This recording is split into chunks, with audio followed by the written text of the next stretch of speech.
It's Wednesday, April 8th. Today on Your Morning Atlantic, conflict in the Middle East. Maritimers with connections to Iran watch with fear and concern. Your top news headlines just ahead.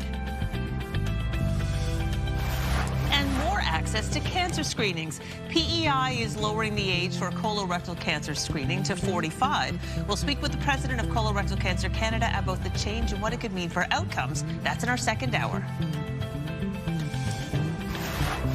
Plus, tips for landing a summer job. We know it's only early April, but it's the perfect time for students to think about submitting their resumes. We'll get some advice from a Dal University career advisor a little later. All that and so much more just ahead on the Wednesday edition of Your Morning Atlantic.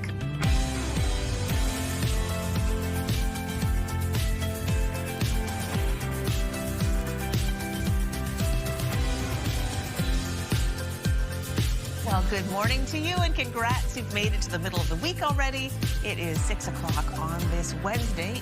April, it is the 8th today, right? It is the 8th. Yeah. And we're already a week of April, already gone. Lickety-split. So fast. Time is flying. You know, was nice to see the sun yesterday.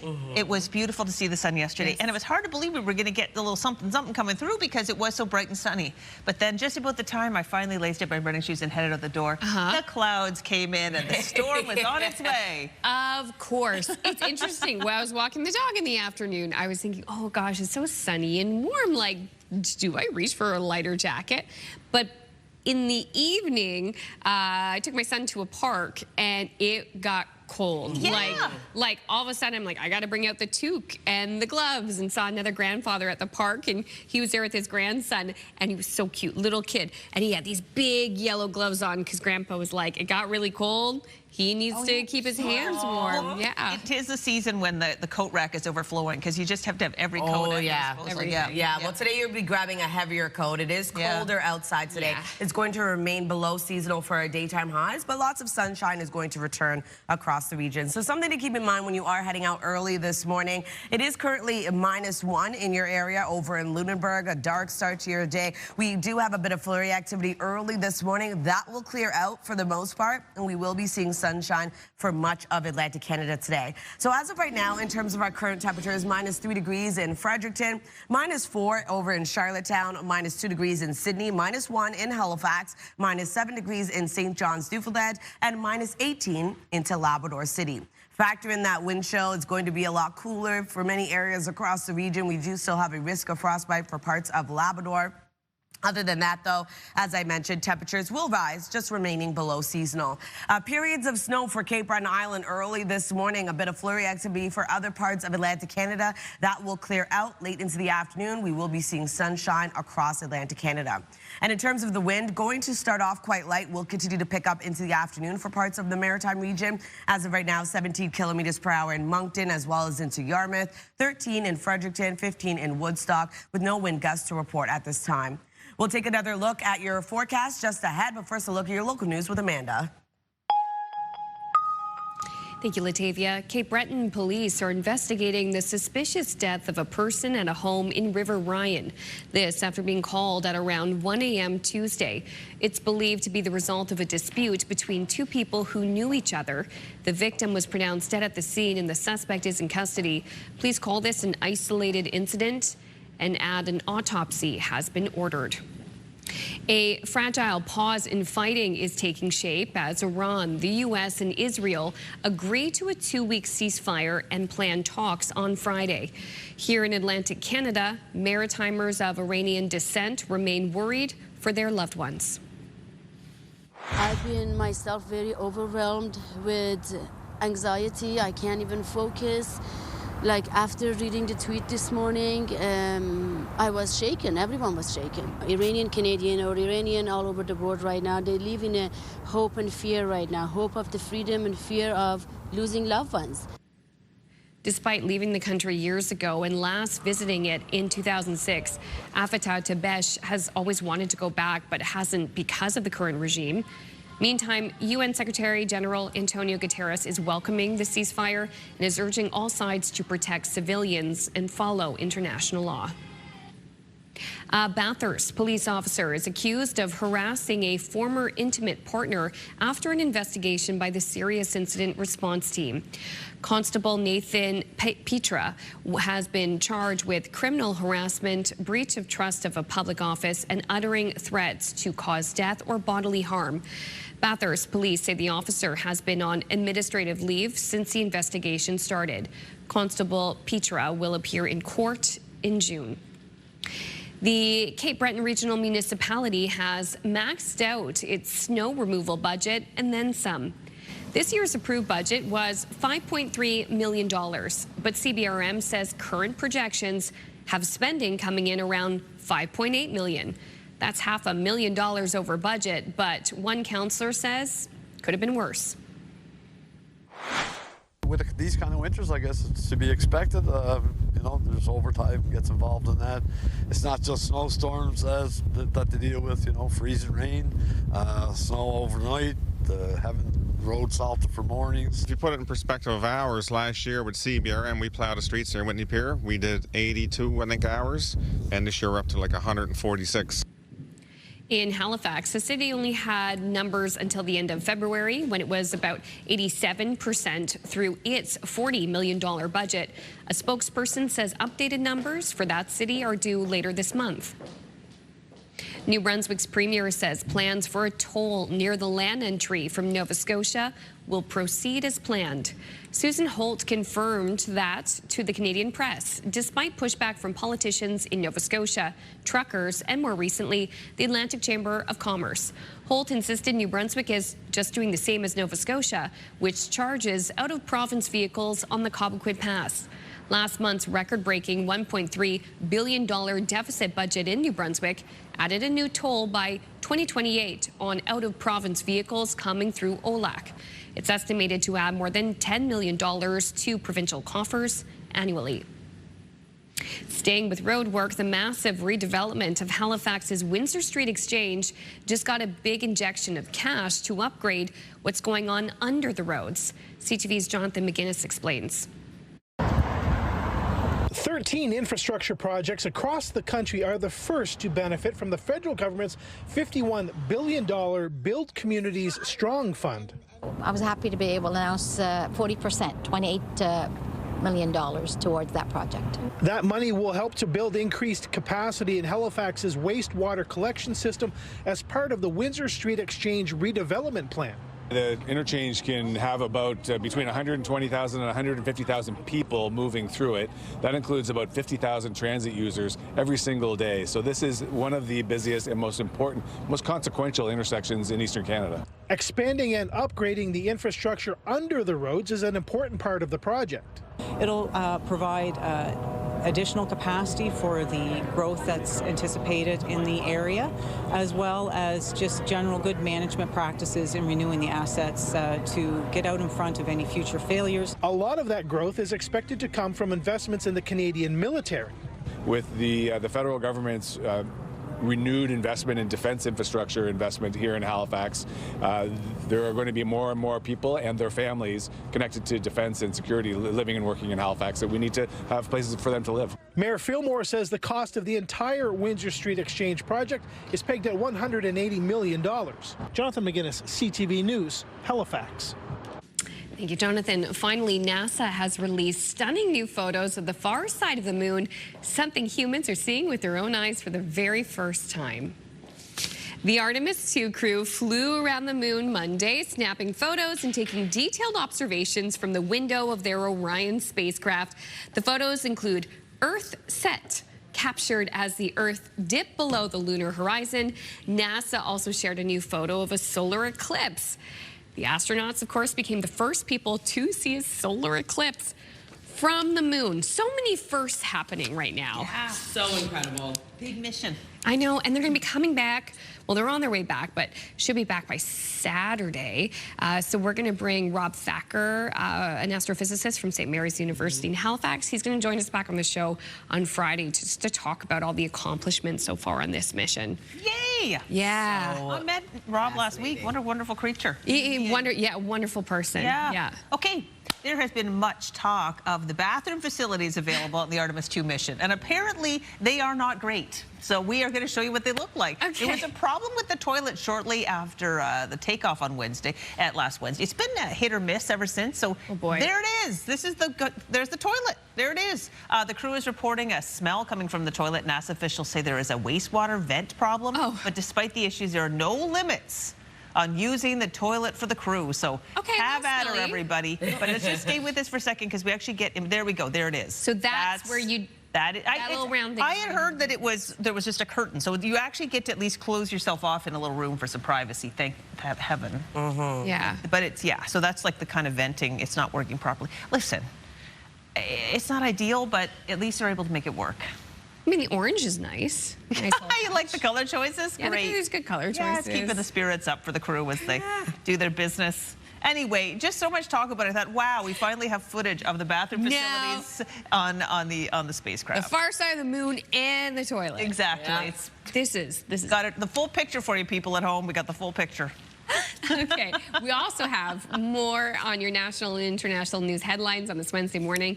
And Latavia has more details on the forecast right here. Sun will rise before you know it in St. John's, capital Newfoundland and Labrador. Forecast is up next.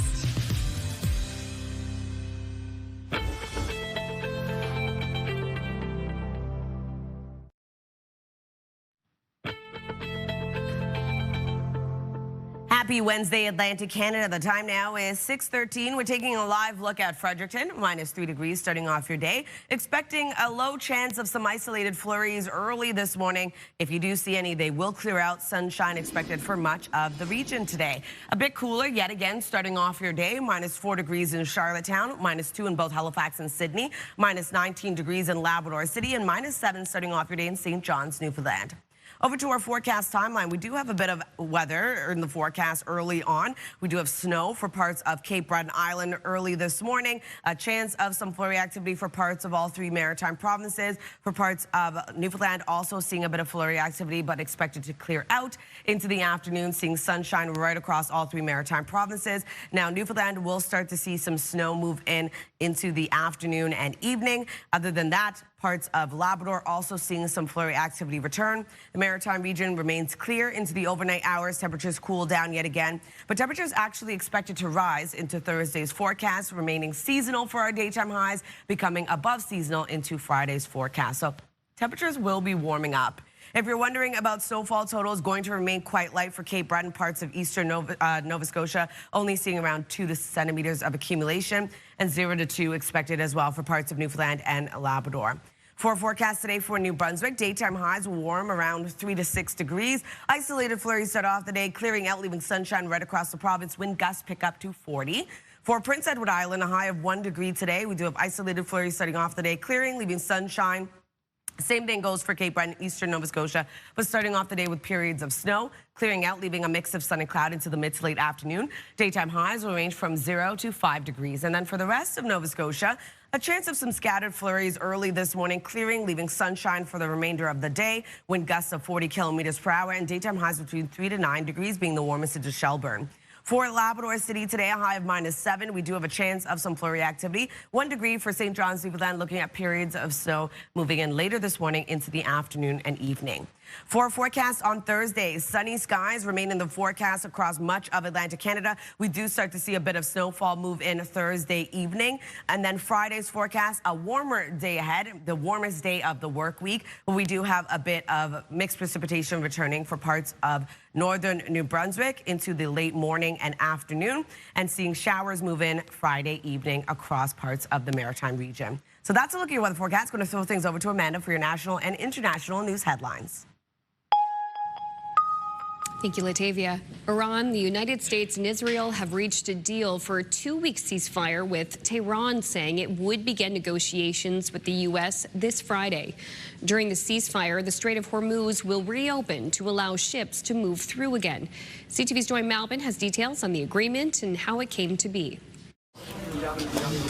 It was a stunning threat even for Donald Trump against Iran. Make a deal and reopen the Strait of Hormuz, a critical oil shipping route, or else a whole civilization will die tonight, Trump posted, never to be brought back again. I don't want that to happen, but it probably will. After that, they're going to have no bridges. They're going to have no power plants. Stone Ages, yeah. Striking civilian targets is considered a war crime under the Geneva Convention. The threat so dire, some thought it was a hint at using nuclear weapons. Those people who are in direct contact with the president need to say, no, I'll resign. I'll do whatever I can do legally to stop this because this is insane. Marjorie Taylor Greene, once a Trump ally, said the president should be removed from office. 25th Amendment. Not a single bomb has dropped on America. We cannot kill an entire civilization. This is evil and madness. Iran, defiant, instructed its civilians to form human chains around power plants and bridges to deter Trump, slamming the president's threats as rude and delusional. And Qatar, caught in the middle of this conflict, warned the war could spiral out of control.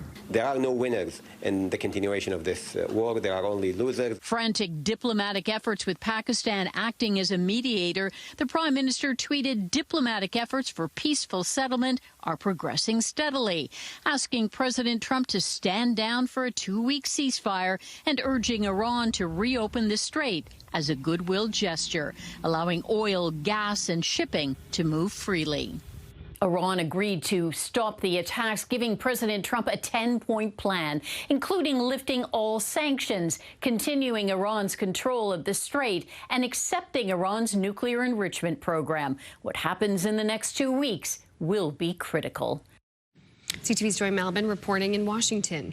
And with the Strait of Hormuz reopening, there are hopes the price of oil will come down again. Many companies are now passing on the high cost of fuel to consumers, and they're feeling the pinch. CTV's Heather Wright reports. English cheddars, French bries, provolone from Quebec. Good Cheese in downtown Toronto stocks products from around the world and is among the many now grappling with the impacts of world events. The first thing that you're going to notice is the price of shipping is going up. So that's definitely we're feeling the pinch on that. Not only are shipping costs up, owner Luke Champion says so too are the prices of many cheeses he sells from both international and domestic suppliers. Champion is absorbing as much as he can, but worries about the unknown. We're feeling it a little bit, but we're concerned about what's to come. Businesses, households, grocers, and airlines are all feeling the impact of the war in Iran, now in its 6th week. The average price of regular gas in Canada is up 51 cents a litre since February 28th. Diesel has climbed an average of 74 cents a litre, while jet fuel has surged $1.05 a litre. And many companies have already begun passing these prices along to the consumer. Air Canada, WestJet, Porter, and Air Transat have all added various increases to their airfares or vacation packages, while Amazon will charge sellers a 3.5% fuel surcharge on deliveries beginning April 17th. Energy, oil is embedded in everything that we have in the modern economy. Andre Serra is an operations management professor at the University of Toronto and predicts high prices will be here for many months, even if the war ends soon. I would say that the only certainty that we have is that it's going to take a long time until the prices, they really stabilize. While inflation eased in February, experts are expecting a significant increase to the March numbers and say the longer this war lasts, the harder it is going to be for consumers. Heather Wright, CTV News, Toronto. A quick break here on Your Morning Atlantic. When we return, we'll have your top business headlines plus your must-see moments from TSN. That's on the other side of this break. Please stay with us.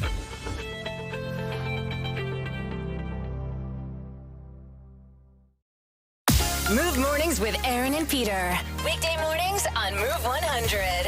The most fun in the morning. And home of the $1,000 minute. Only on Move 100 Halifax.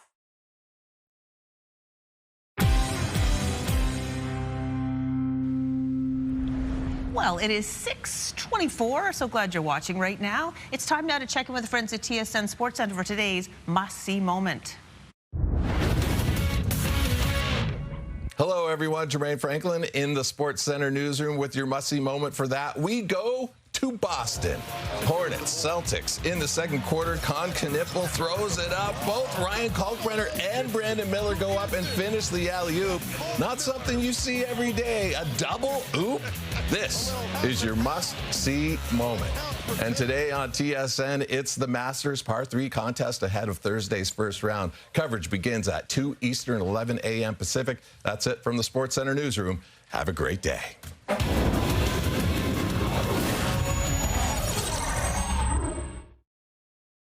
This TSN must-see moment brought to you by J.R. Rahe's Furniture and Appliances. And now over to your business headlines from our colleagues over at BNN.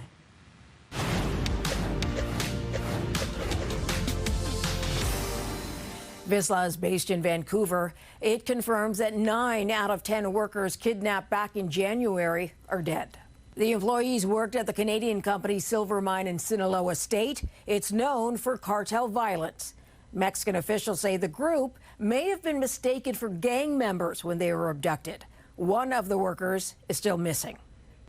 Here are the closing numbers for the day. The Canadian dollar is up to 71.98. West Texas Intermediate is up to 112.95. Western Canadian Select is down over $1 to 79.49. And the TSX gained 55 points today. Those are your business headlines. I'm Marilla Fernandez. Taking a look at our 3-day forecast, a high of 4 degrees today. Isolated flurries clear, leaving sunshine across the province. Warming to 10 degrees on Thursday with sunny skies. On Friday, warming up to 12 degrees. We do have a bit of shower activity that will clear, leaving a mix of sun and cloud. For Nova Scotia, 5 degrees today. Flurries and or snow will clear, leaving sunshine across the province. On Thursday, sunshine continues in the forecast, warming to 7. 10 degrees on Friday, sunshine continues. Prince Edward Island, 0 today. Isolated flurries will clear, leaving sunshine. 8 degrees on Thursday, sunshine continues. And on Friday, 11 degrees, a mix of sun and cloud, evening showers.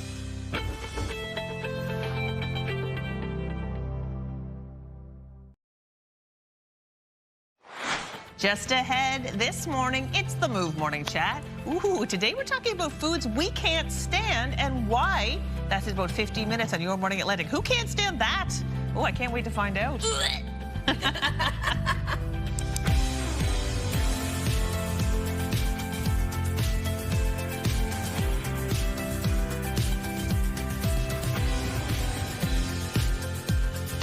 want to apologize in advance for everyone who had to witness that video of cheesecake. It's you that doesn't like cheesecake. Oh my goodness, Amanda, cheesecake is great. No, it's not. It's all moldy and tangy and cheesy and dessert. What are you? I don't want it. Wow. Spoiler alert. Gosh, cheesecake. How do you feel about cheesecake? I did not like it growing up. I like it now. Oh my God. Yeah. That's funny. My mom's obsessed with cheesecake, and so is my husband. So I learned to make an incredible cheesecake for them.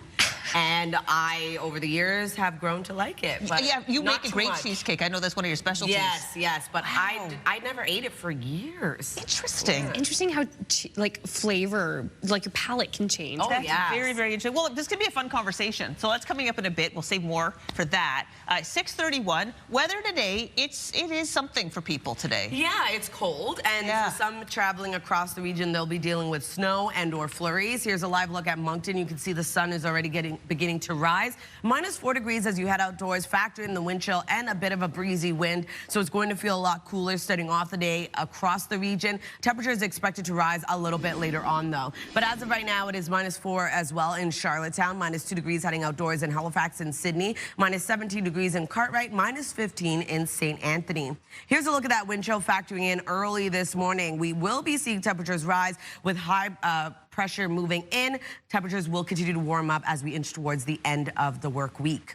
As of right now, you can see here, snow expected for Cape Breton Island. Snow will move into Newfoundland later this morning. Other areas are dealing with just a chance of flurry activity that will clear, leaving sunshine for much of the region today.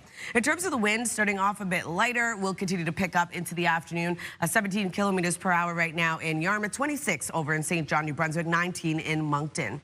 Only one wind gust to notify you of at this time, 37 kilometers per hour in St. John. We'll take a look at your midweek forecast just ahead, but first a look at your local news with Amanda. Police in Cape Breton are investigating the suspicious death of a person at a home in River Ryan. This after being called at around 1 a.m. Tuesday. It's believed to be the result of a dispute between two people who knew each other. The victim was pronounced dead at the scene and the suspect is in custody.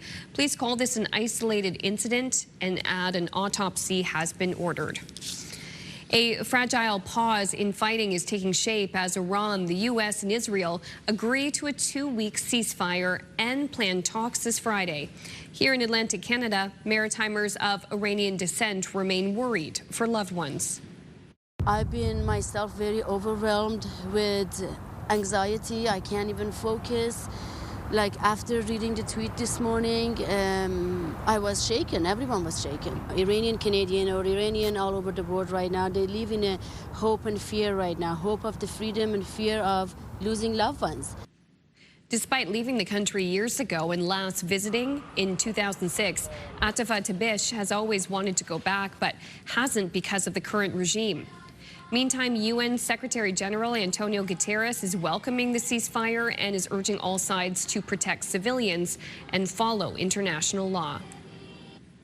The city of Moncton is spending $250,000 a year to support shop owners dealing with vandalism and theft. So this is modeled on the St. John Community Resilience Program. It's an opportunity for business owners to get support with criminal activity. It's really important, you know. It just shows their commitment to making this a world-class city and a great economic and social hub. We need to address the crime. We need to focus on that. So is this the bad program? I don't know that it's bad, but are we really putting our effort and resources and finances into the right place? The pilot project is called the Downtown Resilience Program. Eligible businesses can receive up to $5,000 per property per calendar year to help with damages. Money will also be available for exterior security cameras or monitoring systems in hopes of reducing repeat incidents. A fixture along the Bedford Basin is now gone.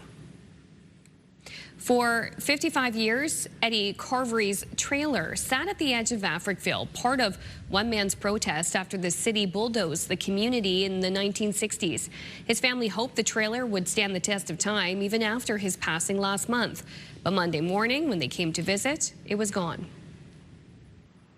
This is something that we didn't expect because we all came down here to see the trailer and connect with my Uncle Eddie on another level. Regardless, wherever he's at spiritually, we were coming to connect with him, and that's how we found a bare land, no trailer. We told him that it would be removed, but the towing company went the extra step to call him personally to say, if we don't remove it, somebody else will.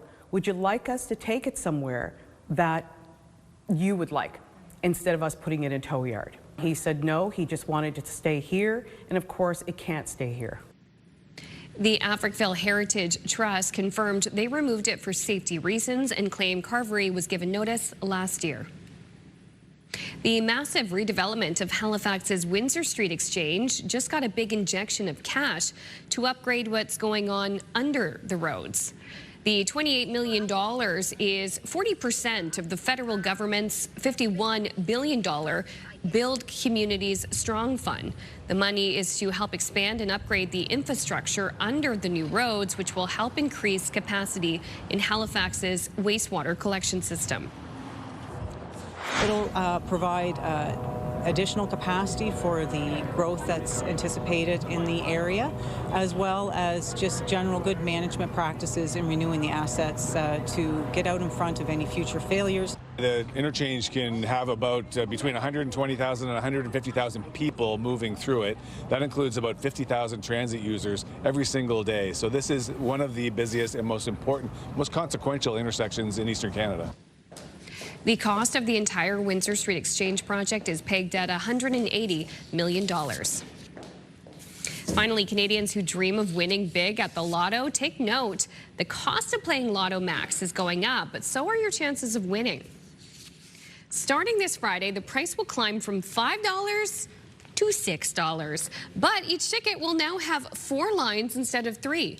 Players will also pick 7 numbers from 52 instead of 50. Experts say these changes should give players a slightly better return over time, just enough to match the higher ticket price. Okay, news you can use, News Amanda. you can use. I feel like in our family, we only really buy lotto tickets when it's kind of in the news that there's a big jackpot, but it's not something we consistently do in our household. No, same. Yeah. Same. It's a big jackpot, though. Maybe. Maybe. Every now and then I'll buy one. Yeah. I'd love to win. Yes, I'd like to win it. Love to win. Oh, my goodness. Okay, now listen to this. If you own a Stanley mug, you can sip a little easier this morning. Now, in case you haven't heard, a U.S. judge has thrown out a proposed class action lawsuit that accused the makers of the popular Stanley brand tumblers that the water bottles contain lead, but the colorful tumblers became popular thanks to social media. Litigation began after reports of possible lead contamination went viral in 2024. Well, the manufacturer has acknowledged a small quantity of lead is used, but it is not accessible to consumers. Well, that's good to know. So yeah, so they threw the whole thing out, and you can do as this person's doing. Do you have anything like this in your life? I have a Yeti. Okay, same thing.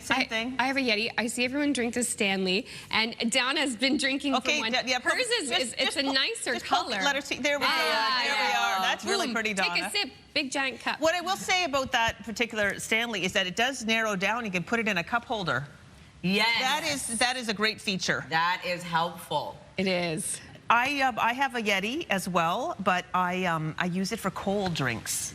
Yeah, that's true. It keeps things cold. I have a few Stanley mugs. Okay. My husband loves Yeti. I've been using his Yeti for my coffee. I was telling Amanda earlier, I've been looking for a Yeti now because it's colder. It keeps things colder or hotter. I was surprised. Really, I don't know what brand does what. I just know that I saw it I was at an event. There were door prizes. I saw the, I guess, Yeti. It's like, oh, I want to win that. And I won it. So it's my lucky mug. So like, I'm sorry, that's the mug. You made it. You know what? Both very popular. If I am being completely honest, I had that report on the Lifeline last night, and you know what I did? I was at a store, and I saw one there for a good price, and I was like, should I buy this? Do I join this club? So I bought it with the receipt, but I haven't washed it yet because I'm like, you're on the fence. Am I being influenced? I will tell you, it's nice to have a mug that keeps things either cold or hot. Yeah. It's a gift, way better than the old travel mugs you used to have as a kid. Okay, the control room's like, enough of this conversation. It's 6:40 a.m. We're going to move on. Yeah, we'll have entertainment news, and also, too, we're going to keep talking because we've got the Move Morning Chat coming up next. We're switching from drinks, going to food. We want to know what is a food you absolutely cannot stand. I'll have the conversation next.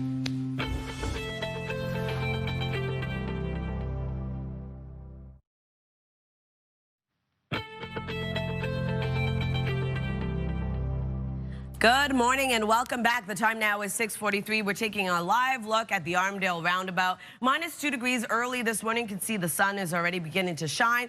We do have a low chance of some flurry activity, but already beginning to clear out, and we will be seeing that sunshine sticking around throughout the day. It is a cooler start to the day yet again. Early this morning, make sure to layer up before heading outdoors. We are expecting temperatures to rise a little bit later on, but as of right now, it is cool, especially when you factor in that wind chill. We are going to have some breezy winds across the region as well today. -3 degrees starting off your day in Fredericton, -4 early this morning in Charlottetown, -2 degrees in Sydney, -19 in Labrador City, -9 over in Gander. Over to our forecast timeline. Looking at some snowfall early this morning for Cape Breton Island, parts of eastern Nova Scotia. That's going to be moving over to Newfoundland, starting to clear out a little bit later this morning for parts of Cape Breton and eastern Nova Scotia. Other than that, a bit of flurry activity, a low chance, around a 30 to 60% chance of it happening. Clearing out this afternoon, though, leaving sunshine across all 3 maritime provinces. Snow, as I mentioned, into Newfoundland, and for parts of Labrador, looking at a bit of flurry activity expected. Into tonight, clear skies remain. Temperatures cool back down, but warm back up into our forecast for Thursday. Starting to see seasonal daytime highs headed our way, and lots of sunshine remains in the forecast over the next couple of days. If you're wondering about snowfall totals, though, only seeing around 0 to 2 centimeters for Cape Breton, parts of eastern Nova Scotia. Same thing goes for Newfoundland and Labrador. Over to our forecast today for New Brunswick. Daytime highs will warm up today around 3 to 6 degrees, remaining below seasonal for much of our daytime highs. Isolated flurries clear out, leaving sunshine across the province. Wind picks up out of the north, 20 gusting to 40. Prince Edward Island, a high of 1 degree today. Looking at some isolated flurries starting off your day, clearing, leaving sunshine across the island. Same day goes for Cape Breton and eastern Nova Scotia, but starting off the day with a bit of snow. That will clear out, leaving a mix of sun and cloud into the afternoon. Highs will range from 0 to 5 degrees today. And then for the rest of Nova Scotia, scattered flurries early in the morning, clearing out, leaving sunshine. Highs will range from 3 to 9 degrees, being the warmest at the Shelburne. For Labrador City today, a high of -7. We do have a chance of flurries throughout your day. 1 degree for St. John's, Newfoundland. Cloudy start to the day, seeing snow move in later this morning, carrying on for the remainder. Over to our forecast for Thursday. Lots of sunshine remains across much of Atlantic Canada. We do have a bit of flurry activity that will return to Labrador. Other than that, though, temperatures slowly beginning to warm up. The lows for Thursday night, pretty warm. Friday, the warmest day of the work week. And we are going to see showers start to move in early Friday morning for northern New Brunswick. And then seeing a shower activity expected into Friday night across parts of the Maritime region. That's a look at your weather forecast. Going to throw things over to the Move Morning Chat.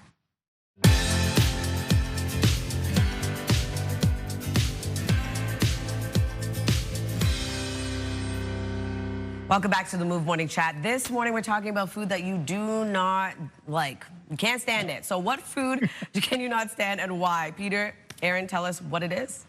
Okay, if I may start off by saying my wife and I have been married for 36 years. For more than 36 years, I've been telling her I don't like ginger. Last week she came home with bulk ginger. It was from a big box store, and it was approximately the size of a shoebox full of ginger, of fresh ginger. You know, when you go to a grocery store, you buy a little nub of ginger, you take that home, maybe 2. She has a shoebox full. I asked her 2 things. You know I don't like ginger, right? And are we opening a restaurant? Because that's the only reason why we would have this much ginger. I said to her, look, for 36 years, I've been telling you, maybe if we make it to 40 years, maybe then you'll know I don't like ginger. But anyway, all to say it doesn't matter. She loves ginger. So one way or another, I'm sure we'll get through this huge box of ginger. So you can see why we started talking about the food that we just cannot stand. I'm not that picky. However, the food that I just cannot get on board with, and I wish I liked, is tartare. Tuna tartare. Beef tartare. I think because in my mind, it seems like a nice fancy meal. It's kind of bougie, right? Like you go to a nice restaurant and have tartare and a nice cocktail.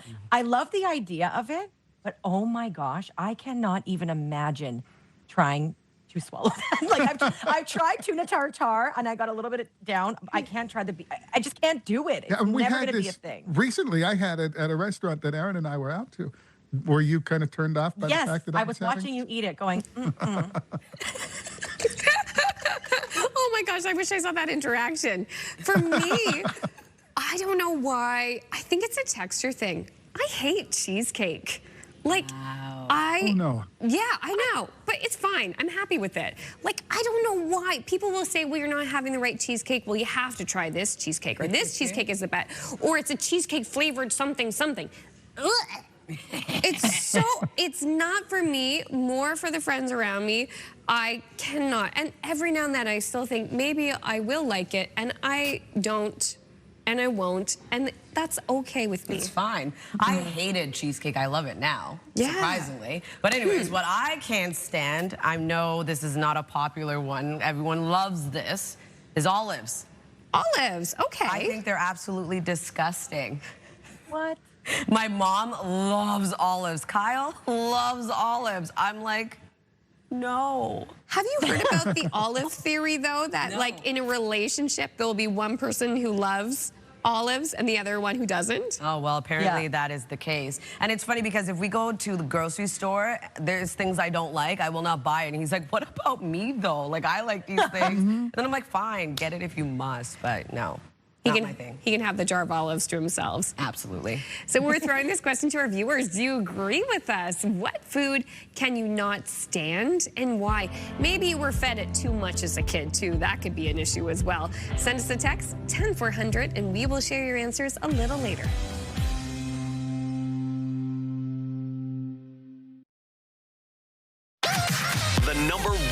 morning show in Halifax. Turk, Megan, and Amateur Alex. And home to the biggest artists. Halifax's #1 hit music station. 101.3 Virgin Radio.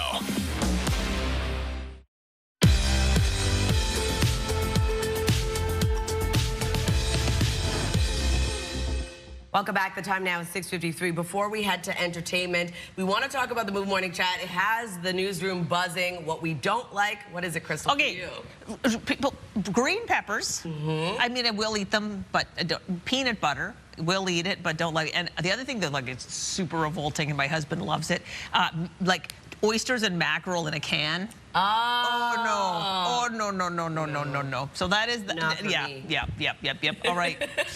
Yeah. There's a lot of food that many people don't like. Yeah. Oh yeah. It is what it is. Okay. We're gonna head over to Hollywood now and take a look at your entertainment headlines. There comes a time when you have to take action. When you have to choose your own destiny. Time to go back to Gilead. The Handmaid's Tale spin-off The Testaments premieres tonight on Hulu. It's based off Margaret Atwood's 2019 novel, which follows privileged girls nearing adulthood and takes place 5 years after the original Handmaid series. The new series explores themes of oppression and resistance. There's a lot of topics and a lot of things that happen in The Handmaid's Tale that are unfortunately still happening to this day. And I think if people can watch our show and if any way feel emboldened to get off the couch and go out there and fight for their communities, fight for their neighbors unapologetically and with love and respect, I think that would be the ultimate gift for any of us. Disney is the parent company of Hulu and ABC News. The Academy of Country Music Awards have added 3 more performers to their lineup. Casey Musgraves, Little Big Town, and Miranda Lambert will join a slate of previously announced performers. The ACM Awards will stream live on Prime Video May 17th. Are we expecting people? We have our first trailer for The Invite, the thriller directed by Olivia Wilde, who also stars in the film alongside Seth Rogen, Penelope Cruz, and Edward Norton.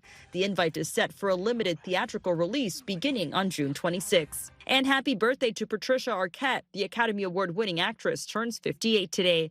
And that's what's happening in Hollywood. Melissa Adon, ABC News.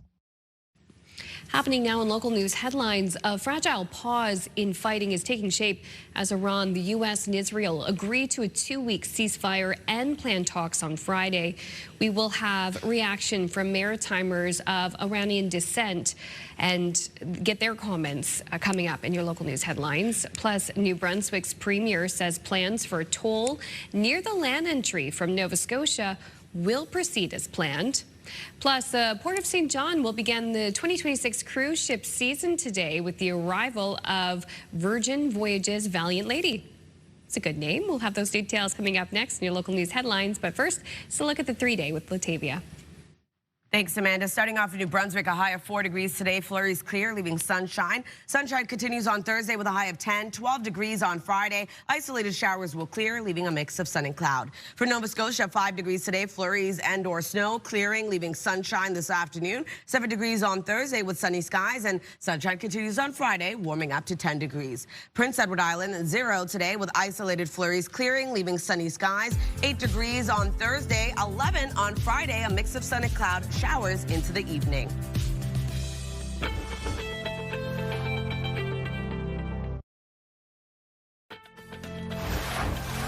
It's Wednesday, April 8th. Today on Your Morning Atlantic, New Brunswick's premier says plans for a toll near the land entry from Nova Scotia will proceed as planned. We'll have more details in your news headlines. And colorectal cancer screenings. PEI is lowering the age to 45, and we'll chat with the president of Colorectal Cancer Canada about the reason and what a difference earlier screening could make.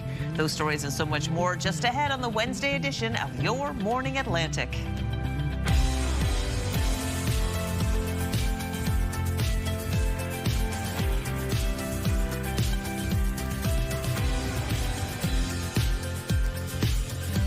Good morning, Atlantic Canada. Thank you so much for joining us. Time now is 7 o'clock. We've officially made it midweek. Yay! April 8th. Yeah. Only a 4-day school week for a lot of students. That's true. Some people who work as well. Yeah. Yeah, I said to our son, how are you enjoying the short school week? And he goes, it's pretty weird, but it's pretty good. Great answer. Well said. That pretty much sums it up right there. That's probably how the weather, you could describe the weather too in some ways. Well, I'm thankful for the return of sunshine we've seen. Yeah, so that's the pretty good part. Exactly. Pretty bad. Pretty bad part. It's still cooler outside, and we are still dealing with some active snow for parts of the region. What? Yeah. So here's a look at Brookville. As you can see, cloudy start to the day, sun shining behind those clouds. We do have a bit of flurry activity expected across Prince Edward Island early on before clearing out. You will be seeing lots of sunshine into the afternoon, -4 degrees in your area. So temperatures are cooler, especially when we factor in that wind chill, those breezy winds we're seeing. We'll take a look at that in just a second. But as of right now, it is -3 heading outdoors in Fredericton, -2 in Halifax and Sydney, -17 in Happy Valley Goose Bay, -9 degrees over in Corner Brook. Here's a look at that wind chill across the Maritime region. Newfoundland and Labrador are seeing it factor in as well. There is a risk of frostbite still remaining for parts of Labrador. And over to our satellite and radar. Periods of snow early this morning for Cape Breton Island, parts of eastern Nova Scotia. That will clear out, leaving sunshine for all 3 maritime provinces. But for Newfoundland, snow will be moving in a little bit later this morning, continuing throughout the day for parts of that province. In terms of the wind for the Maritime region, 26 kilometers per hour right now in St. John, New Brunswick, 19 in Moncton, 17 in Yarmouth. Only 1 wind gust at this time, getting up to 37 in St. John, New Brunswick. We'll take another look at your midweek forecast, but first a look at your local news with Amanda. A fragile pause in fighting is taking shape as Iran, the U.S., and Israel agree to a 2-week ceasefire and plan talks on Friday. Here in Atlantic Canada, maritimers of Iranian descent still remain worried for their loved ones. I've been myself very overwhelmed with anxiety. I can't even focus. Like after reading the tweet this morning, I was shaken. Everyone was shaken. Iranian Canadian or Iranian all over the board right now, they live in a hope and fear right now. Hope of the freedom and fear of losing loved ones. Despite leaving the country years ago and last visiting it in 2006, Atafa Tabesh has always wanted to go back, but hasn't because of the current regime. Meantime, UN Secretary General Antonio Guterres is welcoming the ceasefire and is urging all sides to protect civilians and follow international law. In northern New Brunswick, a Bathurst police officer is accused of harassing a former intimate partner after an investigation by the Serious Incident Response Team. Constable Nathan Petra has been charged with criminal harassment, breach of trust of a public office, and uttering threats to cause death or bodily harm. Bathurst police say the officer has been on administrative leave since the investigation started. Constable Petra will appear in court in June. New Brunswick's premier says plans for a toll near the land entry from Nova Scotia will proceed as planned. Susan Holt confirmed that to the Canadian press, despite pushback from politicians in Nova Scotia, truckers, and more recently, the Atlantic Chamber of Commerce. Holt insisted New Brunswick is just doing the same as Nova Scotia, which charges out-of-province vehicles on the Cobequid Pass. Last month's record-breaking $1.3 billion deficit budget in New Brunswick added a new toll by 2028 on out-of-province vehicles coming through ALAC. It's estimated to add more than $10 million to provincial coffers annually. The massive redevelopment of Halifax's Windsor Street Exchange just got a big injection of cash to upgrade what's going on under the roads. The $28 million is from the federal government's Build Communities Strong Fund. The money is to help expand and upgrade the infrastructure under the new roads, which will help increase capacity in Halifax Water's waste collection system. It'll provide additional capacity for the growth that's anticipated in the area, as well as just general good management practices in renewing the assets to get out in front of any future failures. The interchange can have about between 120,000 and 150,000 people moving through it. That includes about 50,000 transit users every single day. So this is one of the busiest and most important, most consequential intersections in Eastern Canada. The cost of the entire Windsor Street Exchange project is pegged at $180 million. The Cape Breton Regional Municipality has maxed out its snow removal budget and then some.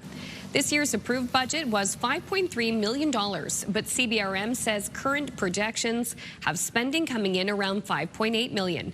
That's $500,000 over budget, but Councillor Gordon McDonald says it could have been worse. With these kind of winters, I guess it's to be expected. You know, there's overtime gets involved in that.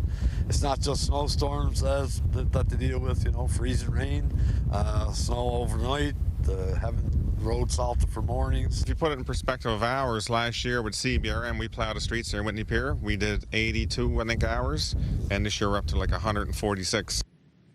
In Halifax, the city only had numbers until the end of February, when it was about 87% through its $40 million budget. A spokesperson says updated numbers are due later this month. Finally, Port St. John will begin the 2026 cruise ship season with the arrival of Virgin Voyages' Valiant Lady today. But Halifax, it welcomed its first cruise ship of the season yesterday, and with the welcome, they had some flurries. Nearly 400 passengers on the Viking Polaris saw flurries when they arrived. The ship is in dock at Pier 23 until this afternoon, so if you happen to be walking around the waterfront, you can see it. A couple of new cruise lines will call on Halifax from Virginia and Bermuda this year, and they will bring the total number of visitors to 363,000 aboard 189 vessels. And cruise sailing season ends in Halifax in early November. Woo! Extending that season. We're stretching it out. Yeah, starting it early too, especially the season in St. John. It's starting like 2 months earlier than normal. Yeah. It's really early. I hope they enjoy it, because our weather is just, you know, not ideal. It's not as pretty around here. We had the sun. We had the sun. Well, you know what? This is perfect then. Let's continue our ongoing coverage of the cherry blossoms of the world. Yes. Time for a free trip to Germany. It's really pretty.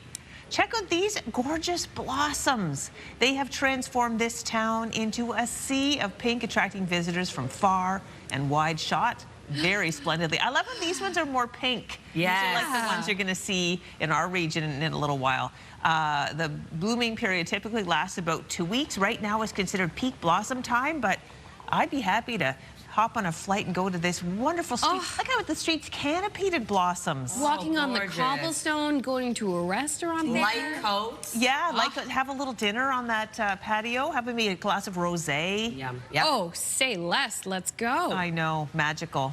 Boy, that one person there on the bike really staying still while everyone walks by. That was a really intense phone. Yeah, What are they looking at?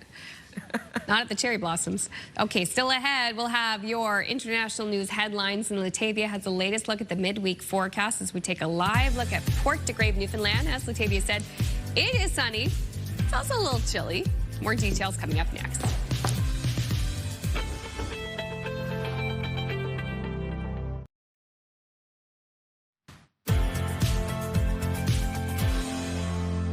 Welcome back. The time now is 7:12. Snow early this morning in Badek. As of right now, it is -1. We will see that snowfall taper off to flurries a little bit later this morning. Then into mid to late afternoon, flurries clear, leaving a mix of sun and cloud. A cooler day ahead for much of the region. Starting off cold, will warm up though a little bit later on, but remaining below seasonal for our daytime highs. As of right now, -4 degrees in Fredericton, -3 as you head outdoors in Charlottetown, -2 degrees in Halifax, -1 in Sydney, -6 starting off your day in St. John's, Newfoundland. Over to our forecast timeline. Snow early this morning for Cape Breton Island, parts of eastern Nova Scotia, and then looking at a chance of some flurry activity for parts of the Maritime region, around a 30 to 60% chance of it happening. That will clear out, so will that snow. Into the afternoon, moving over to Newfoundland, we are going to see a bit of flurry activity expected on and off throughout the day today for parts of Labrador. And then into this evening, temperatures cool down yet again. Pretty clear skies for all 3 maritime provinces. That takes us into our forecast for Thursday. Another sunny day ahead. Temperatures slowly begin to warm up as well into the afternoon for the daytime highs.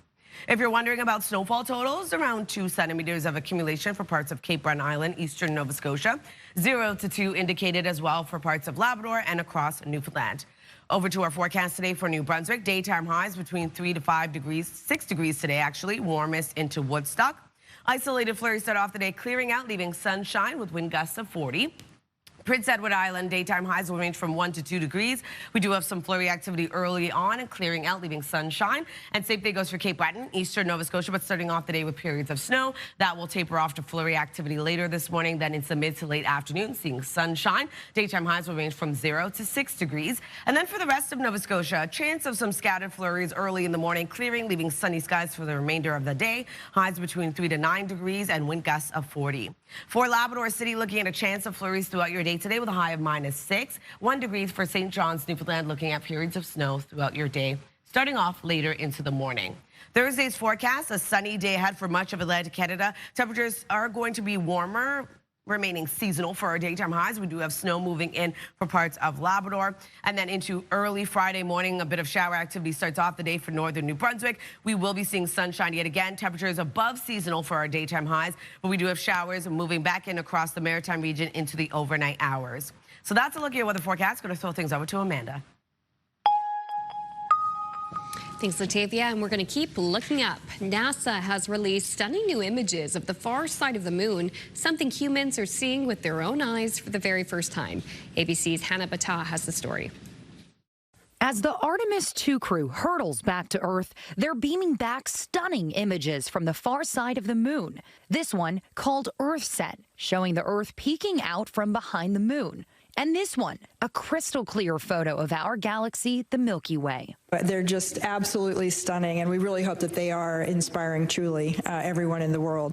But NASA admits the road to a lunar landing still features some hurdles. I think we have a couple of problems that we still need to work out, but Orion has shown itself to be a very capable capsule for beyond Earth orbit space travel. The crew took a break to snap this selfie and take a call from the crew on the space station, checking in from about 260 miles above Earth.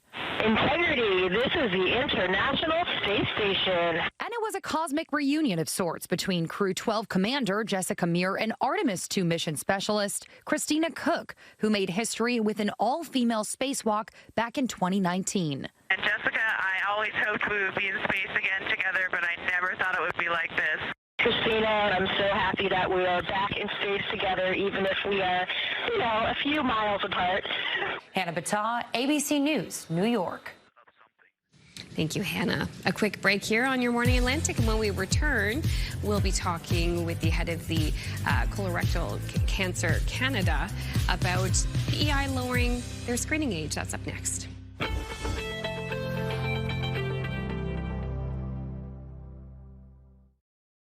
Move Mornings with Aaron and Peter. Weekday mornings on Move 100. The most fun in the morning. And home of the $1,000 minute. Only on Move 100 Halifax.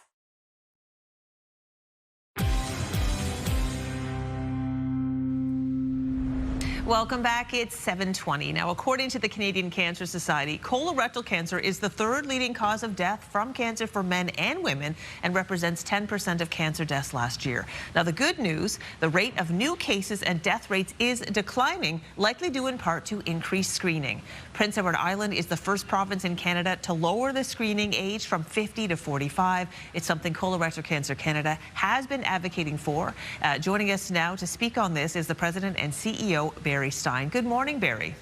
Good morning, and thanks for having me. Well, it's a pleasure, and it's important to talk about this, especially during Cancer Awareness Month. What are your first thoughts about our smallest province being the first to lower the screening age? Small and mighty. So happy to see that PEI is leading the way for Canada and really for the Atlantic provinces. And we are really hoping that the rest of the Atlantic provinces, where the prevalence of colorectal cancer is very high and mortality rates are very high, that the other provinces will come on board as well very shortly and reduce the screening age for colorectal cancer to 45. It's interesting that you mentioned that there's a variation in, please speak to that, about how the colorectal cancer rates vary across the country. Right. So really going from east to west, they get a little bit better as we go west. Certainly in British Columbia, the incidence and the mortality is better than out in the Atlantic provinces. But that just means that there's more to be done. 1/3 of cancers are actually found in their advanced stages in those people between 50 and 55 years old. So if we can catch it earlier, in other words, at 45 to 50, we can prevent those cancers, of course, not only between 45 and 50, but between 50 and 55. And that's because these cancers start with a polyp in the colon and the large intestine. And if you can remove that polyp, then you prevent the cancer. If you find the cancer early, there's a 90% chance of cure. But it takes 8 to 10 years for that polyp to grow from the polyp into cancer. Well, that was my question. So the age was 50 and now it's 45. The 5 years is going to make a huge difference, you think, in the number of people who will be caught in time? Certainly. I mean, the fastest growing segment is actually between 28 and 39 years old. So we want younger individuals to not ignore any signs or symptoms of the disease and speak to their healthcare professionals if they do have that. But we know from the national data, from the work that's been done in the modeling out in Calgary, actually at Darren Brenner's lab, at the University of Calgary, that over the next 45 years throughout the country, we can save over 6,000 lives and $233 million to the healthcare system. So it really pays to do it in many ways. Of course, first the human cost and then the monetary cost to our healthcare system. And as each day goes on, I just have to point out that the cost of treating colon cancer and rectal cancer as well goes up. That's very interesting. All right, so screening involves the kit that we in Nova Scotia receive after age 50. We receive the kit. That's how screening is done? It's as simple as a home kit? It's so simple. First of all, I have to tell you that Nova Scotia, by the way, was one of the first provinces to start screening with the FIT tests. And we worked with the National Screening Network across the country, as we do with all provinces and territories.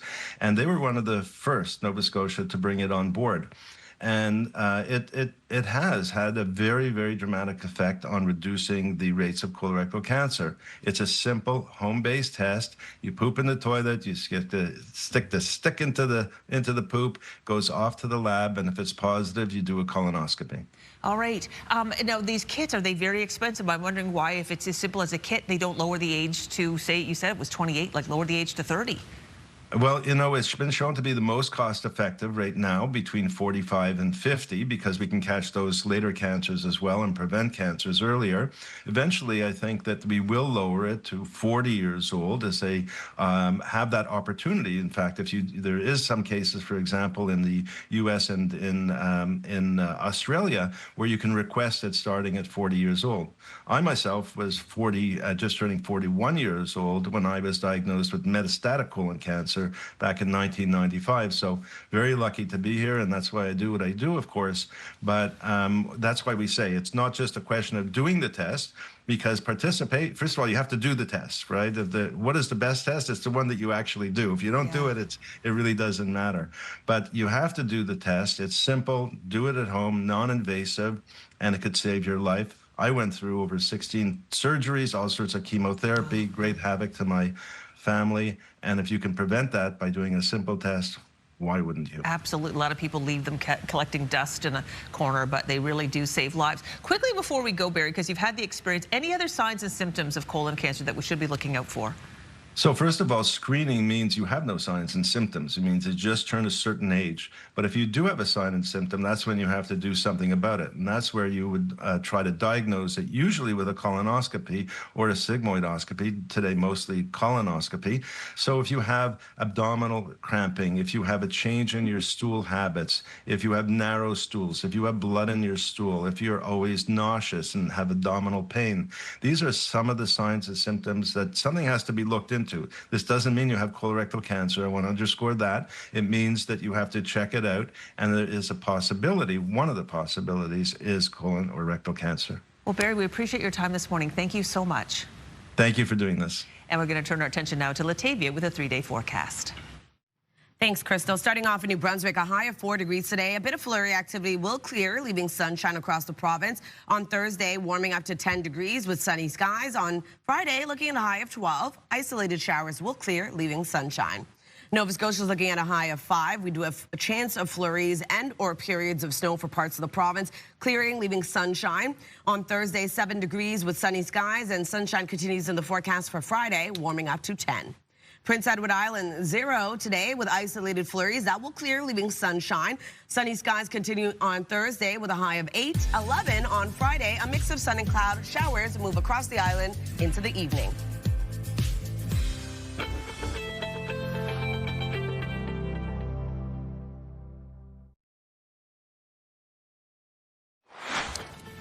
Coming up in this half hour, securing a summer job. Now is the time for students to line up employment, and we'll get tips from a career advisor on how to land a position. That's just ahead here on the Wednesday edition of Your Morning Atlantic.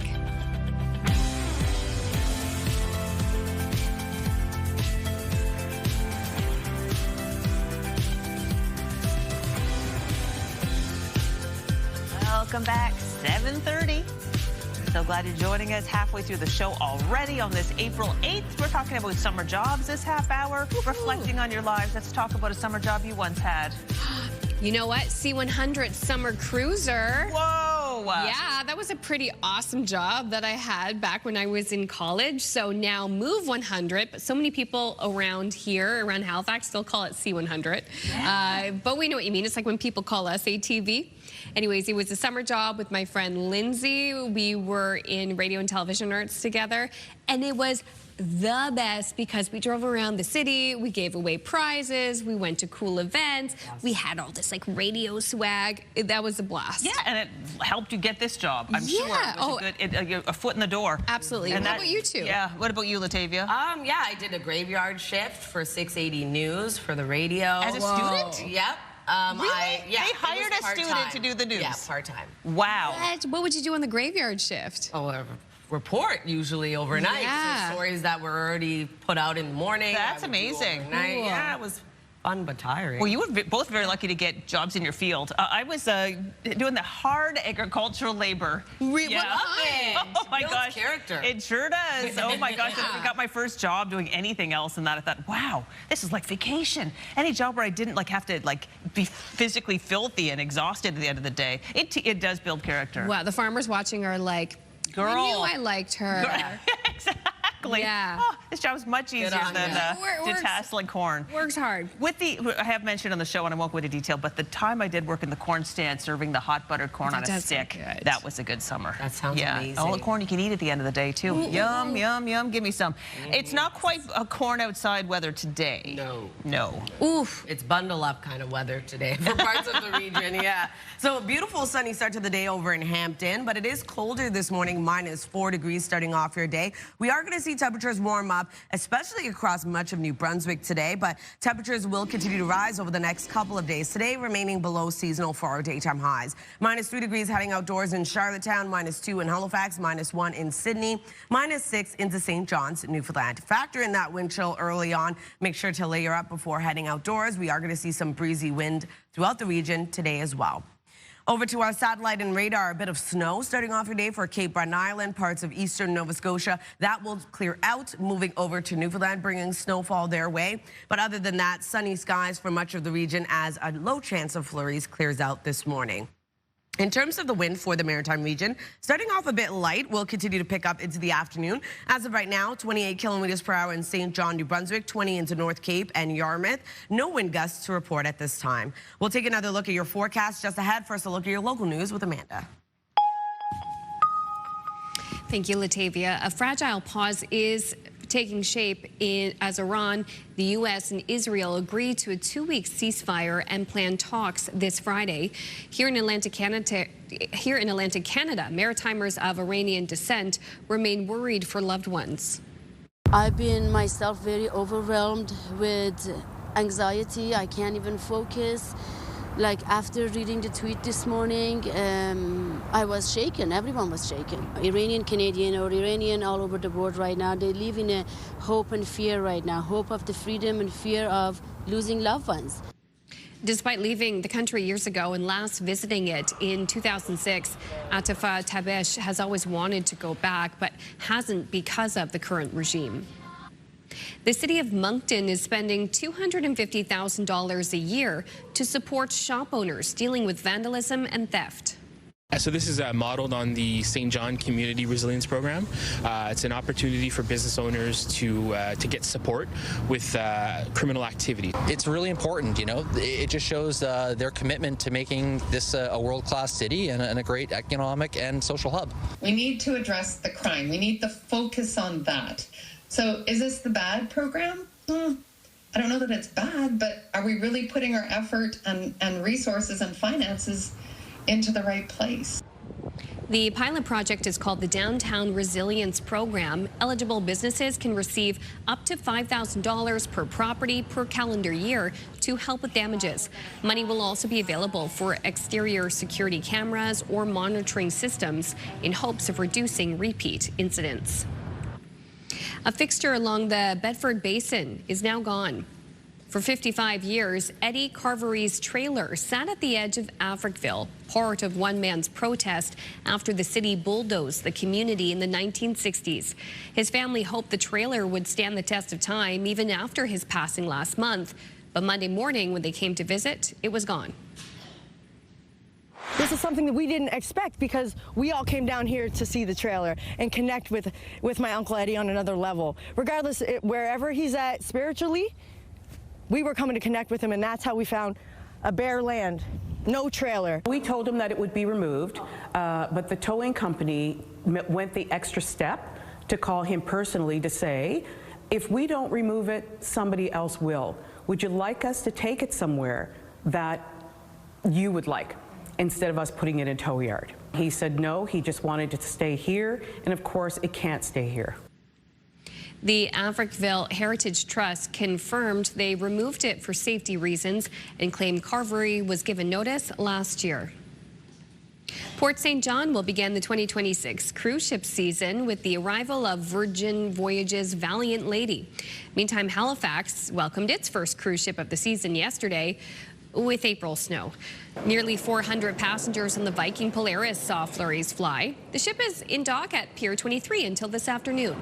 A couple of new cruise lines will call on Halifax from Virginia and Bermuda this year.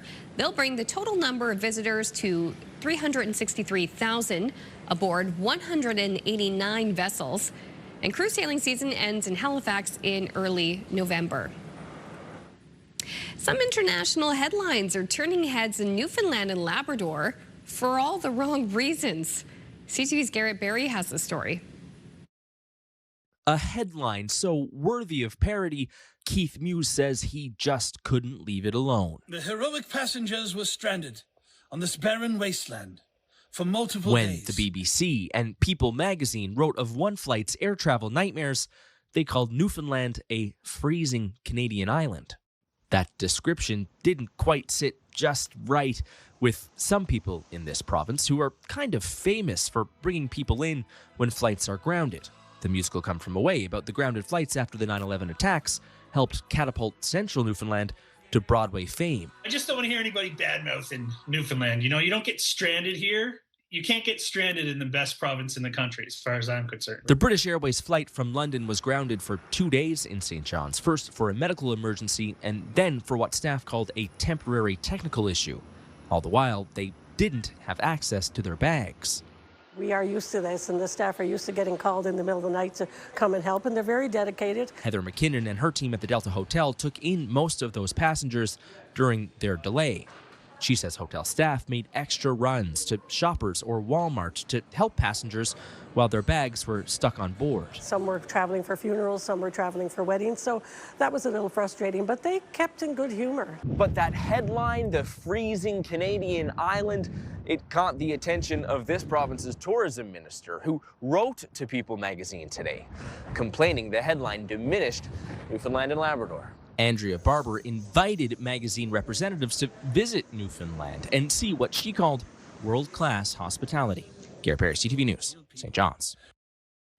Well, you know what? Good thing about Newfoundlanders, they have a good sense of humor about it all, and such a welcoming province as well. Oh, yeah. And it's funny that they mentioned Come From Away. I just saw the show on Friday at Neptune. It was so good. Yeah, right. And she's talking about running to shoppers and getting, that's exactly what they did back in Gander during 9/11. Back to shoppers. Like, they do work really hard to try to help people feel as comfortable as they could in those situations. Well, I'm telling you, there are some Maritimers who will not be getting olives at shoppers. That brings us back to the Move Morning Chat. If you're just joining us, we're asking about what food you cannot stand and why. Latavia is not on Team Olives. We've received so many text messages so far. Olives, we had someone who doesn't like lobster. Oh, okay. Another person texted us strawberry shortcake. I don't like strawberry shortcake. So you agree to find it mushy? Because that's what they said. Wow. Yeah. I don't like anything with like a fruit filling. Right. I'll tell you, it's great to have people like that in your life, because me and that viewer, they could have like my you know, peanut butter stuff, and I'll have the strawberry shortcake. There you go, you know, right? It's good to have that person in your life. You know, when you get the bits and bites, you're like, oh, you have all the little checks, and I'll have the little pretzels. You know what I mean? Oh, yeah. Yum, yum, yum. It's a good combo. Exactly. Anyway, we'll have a full roundup at the end of the show of all your text messages. But yeah, they were coming in fast and furious. Okay, this is a science and tech thing, but kind of cool. Researchers in Mexico had developed a robotic arm that they say is easier than ever to use. So it's the E-Ready arm. See, there it is. It's made by scientists at the University of Guadalajara. They say this arm reduces the complexity that often leads to patients getting rid of the prosthetic devices out of frustration. E-Ready uses muscle sensors in the socket, which allows users to train their brains to operate the limb through neuroplasticity, which is so cool. And it also includes a Bluetooth-enabled microphone to allow for even more complex hand movements. Oh, that's cool. That is so cool. And anything just to make this world more accessible. Absolutely, There's an incredible prosthetic clinic in Fredericton, and I would love to actually do a story with them sometime, but I wonder what they have to say about this new invention. So cool. Yeah. Okay, well, we still have a lot more to come on the show. Latavia's latest forecast. And plus, this one's for the students or the student in your life. Do you have a summer job lined up yet? Now is the time to think ahead and fill out those applications, send in the resumes. We will get tips from a career advisor on making yours stand out. That's coming up next.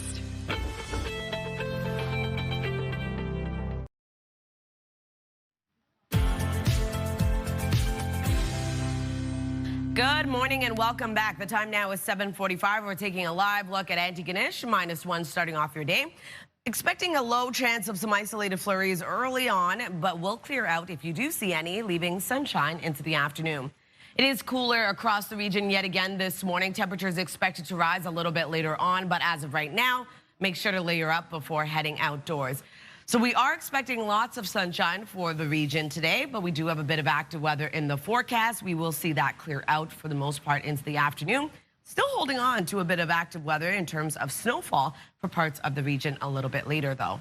So for our current temperatures, it is a -4 degrees as you head outdoors in Fredericton. Looking at -3 starting off your day in Charlottetown. We'll take a look at that graphic in just a second. -1 over in Sydney and -2 degrees starting off your day in Halifax.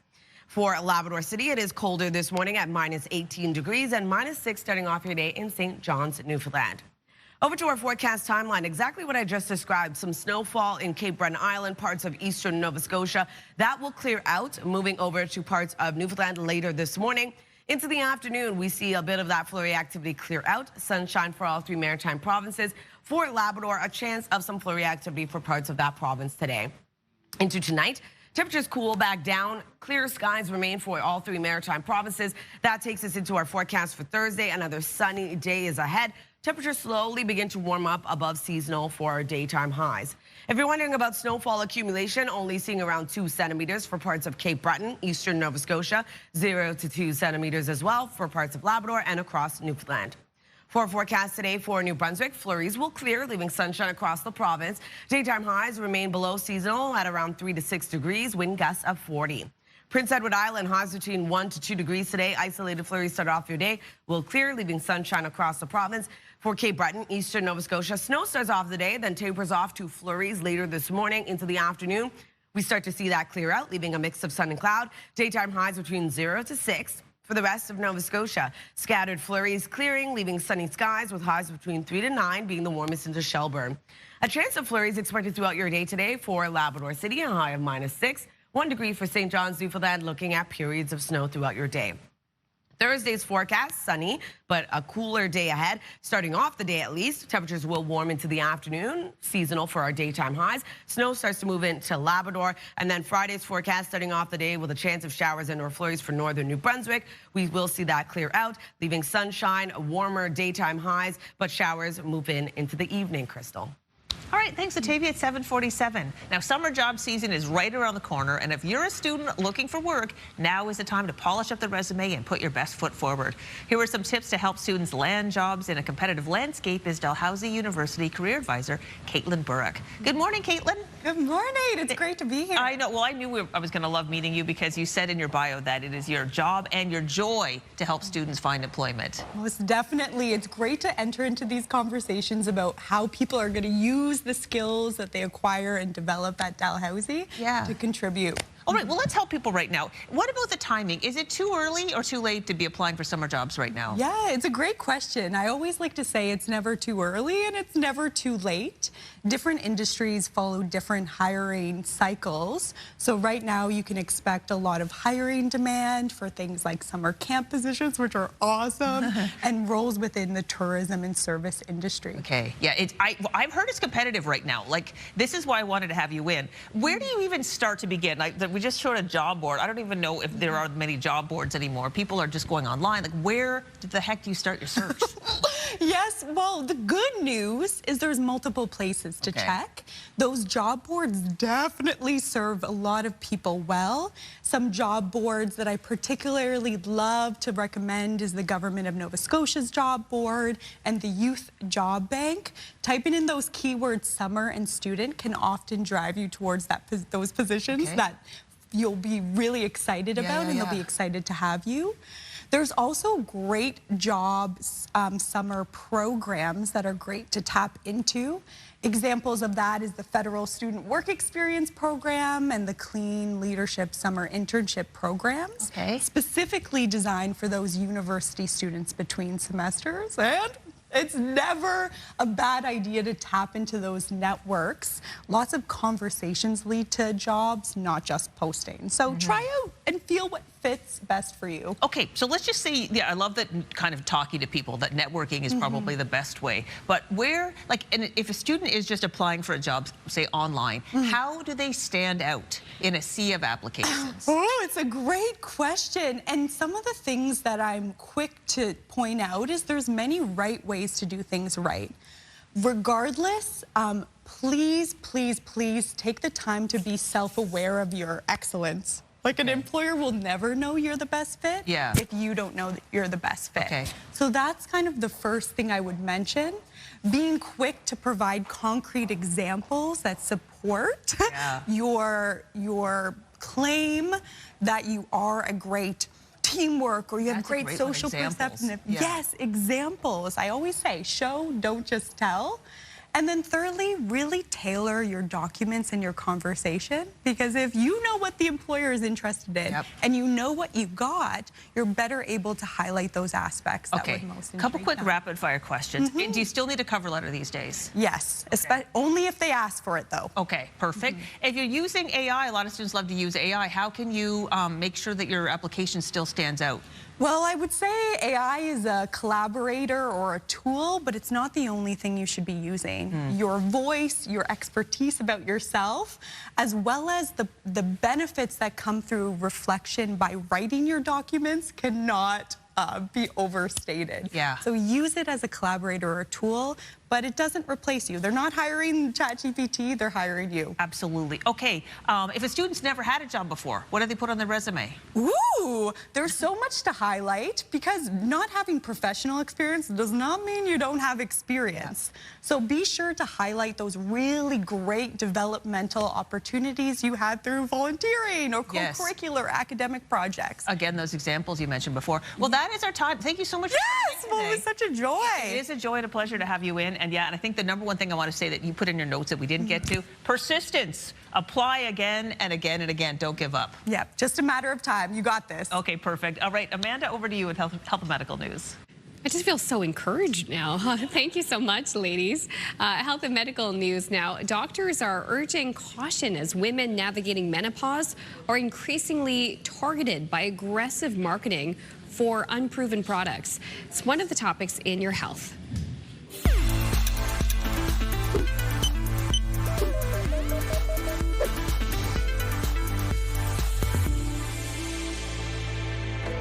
Experts say symptoms like hot flashes, sleep disruption, and mood changes are driving demand for solutions. But many advertised remedies lack solid evidence. Physicians in the U.S. report more patients arriving after trying products that were ineffective or caused side effects. We're part of a very vulnerable population, right? And when a million things get thrown at you, it sounds cool to try. And then I feel like once you try one, then all the ads keep coming and I don't know how to stop it. But I think if you have questions, talk to your doctor. They advise women to consult health professionals and prioritize evidence-based treatments before spending on heavily marketed options.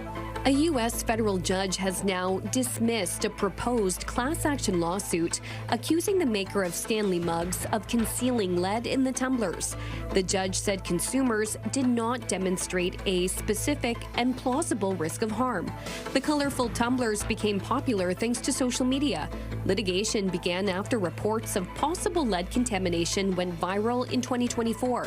The manufacturer has acknowledged a small quantity of lead is used, but is not accessible to consumers. Finally, doctors have a new practice tool for heart patients. Researchers at Johns Hopkins University are now able to create digital hearts. It's a virtual replica of a real-life patient's heart.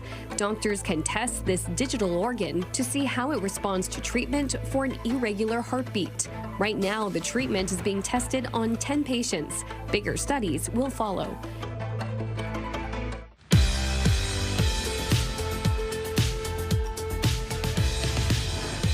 We have no milestones to pass along for you today, but if you'd like to see previously aired milestones or find out how to submit one, visit our website by scanning the QR code on your screen. And a reminder, milestones must be received 2 weeks in advance.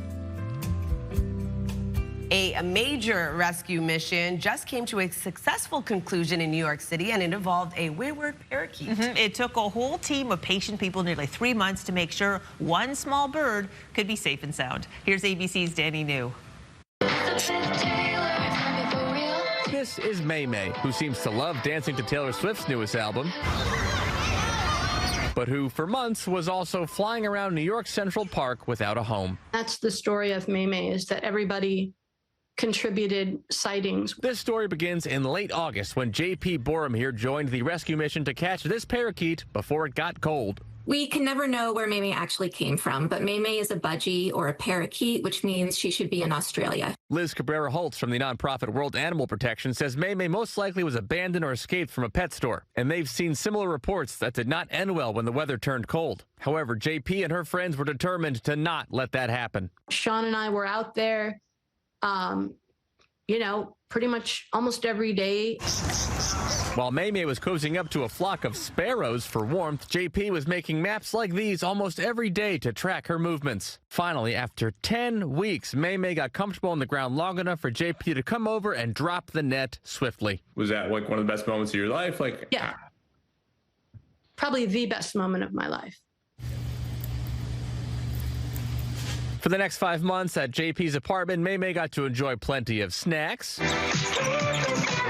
And yes, Taylor Swift sing-alongs, before at last, a few months ago, when a spot opened up at a wildlife sanctuary in Rhode Island called Foster Parrots. JP and Liz drove up to drop her off at her new forever home. And as you can see, she's already got plenty of new buddies in a nice, temperature-controlled environment. And JP and Liz told me there were a lot of close calls with May May. There was apparently a falcon that was trying to get after her. They had to chase May May out of the street to save her from a car at one point, not to mention the incoming cold of winter. So thank you, JP's net. In New York, for ABC News, I'm Danny New. All right, well, we're going to head to break. Sunny skies for much of the region, but starting off with a bit of active weather. We'll have the full breakdown coming up just ahead. Time now, 7:56.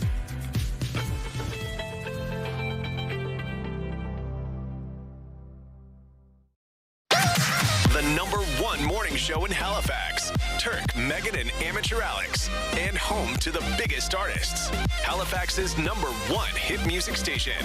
101.3 Virgin Radio.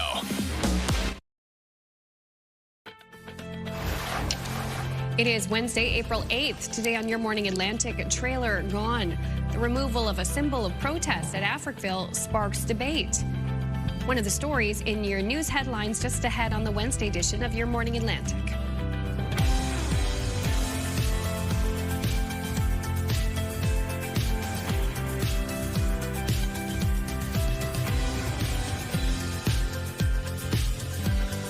Good morning, Atlantic Canada. It is 8:01 on your Wednesday morning. If you are just joining us, thank you. And if you've been with us throughout the last 2 hours, we appreciate it. If you miss any of our interviews or segments, you can always go to our website after the show to watch them as well, potentially share them too. I know I was showing my son yesterday the interview you did with the SPCA and all the three kittens that we had. Oh, that was a good one. Were adorable. I said, guess what Mommy saw at work today? 3 kittens. Oh, that was great. I'm sure he loved it. He did. For sure. Really, if you are looking for a summer job, you should rewatch the interview that we did with Caitlin, because there were some actual keywords she gave that you could Google to help you find jobs. And she said the one she added off camera, which I'll add quickly, there's a Nova Scotia government program for students that's meant to lead to full-time employment after you graduate. So that would be a great foot in the door for sure. Yeah. But also, she had great advice, great energy. Yes. You know, someone has really infectious energy. Oh, she lifted me up. Yeah, I'm so happy she came in. What a treat. We'll have to have her in again. Yes. Something else that's lifting me up is the sunshine we're seeing. You're right. So right, Latavia. Right? Oh my gosh. It's nice to see. And early this morning, the sun is already shining in Charlottetown. -3 degrees, though, heading outdoors. So it is still cooler, especially even into our daytime highs, remaining below seasonal for much of the region. But sunshine will be sticking around throughout the day, and over the next couple of days, temperatures are expected to rise back to the double digits. As of right now, though, -4 degrees heading outdoors in Fredericton, -2 starting off your day in Halifax, -1 in Sydney, -16 degrees in Happy Valley Goose Bay, -7 over in Corner Brook. Here's a look at that wind chill early this morning, so make sure to layer up before heading outdoors. We do still have a risk of frostbite for parts of Labrador. In terms of our satellite and radar, we do have snow for parts of Cape Breton, eastern Nova Scotia. That will clear out later this morning into the afternoon, leaving sunshine for all 3 maritime provinces, but snow is expected to move over to parts of Newfoundland. And then in terms of the wind for the maritime region, starting off light will continue to pick up, though, into the afternoon. As of right now, 28 kilometers per hour in St. John, New Brunswick, 20 into North Cape and Yarmouth. No wind gusts to report at this time, getting up to around 40 kilometers per hour this afternoon. We'll take another look at your forecast just ahead. First, a look at your local news with Amanda. Thank you, Latavia. A fixture along the Bedford Basin is now gone. For decades, a trailer sat at the edge of Africville, part of one man's protest over the community's destruction. It's just been removed, and as CTV's Vanessa Wright reports, that's causing quite a stir. For 55 years, Eddie Carvery's trailer stood as a symbol. It's where he led Canada's longest recorded protest. It's also the place Tanisha Carvery feels the most connected to her uncle. He's very much my father figure. He's raised me from the time that he taught me how to swim in the Halifax Harbor. Carvery camped out at Africville's historic site, believing it would eventually give the community justice after the city bulldozed it in the 1960s. His family hoped it would stand the test of time even after his passing last month, but yesterday morning when they came to visit, the trailer was gone. This is something that we didn't expect because we all came down here to see the trailer and connect with my Uncle Eddie on another level. Regardless, wherever he's at spiritually, we were coming to connect with him, and that's how we found a bare land, no trailer. The Africville Heritage Trust confirmed they removed it and claimed Carvery was given notice last year. We told him that it would be removed, but the towing company went the extra step to call him personally to say, if we don't remove it, somebody else will. Would you like us to take it somewhere that you would like, instead of us putting it in a tow yard? He said no, he just wanted it to stay here, and of course it can't stay here. She says that's because it became a safety issue, but wouldn't go into detail about how. It's almost disgust that I feel, and sadness, not even just for the situation, but sadness that they would reach this level with no communication. Peter says the heavy police presence on site is to ensure the safety of the museum and those inside. I would never want to, interfere with people getting out what they need to get out, but we have a job to do. As for Carvery's family, they're committed to a new fight, bringing his trailer and legacy back to what they believe is its rightful place. The generations will carry this on. 55 years, blood, sweat, and tears will not go to waste, and I will stand on that. Vanessa Wright, CTV News, Halifax. The CBRM has maxed out its snow removal budget and then some. This year's approved budget was $5.3 million, but CBRM says current projections have spending coming in around $5.8 million. That's $500,000 over budget, but one councillor says it could have been worse. With these kind of winters, I guess it's to be expected. There's overtime gets involved in that. It's not just snowstorms that they deal with, freezing rain, snow overnight, having roads salted for mornings. If you put it in perspective of hours, last year with CBRM, we plowed the streets here in Whitney Pier. We did 82, hours, and this year we're up to like 146. In Halifax, the city only had numbers until the end of February, when it was about 87% through its $40 million budget. A spokesperson says updated numbers for that city are due later this month. New Brunswick's premier says plans for a toll near the land entry from Nova Scotia will proceed as planned.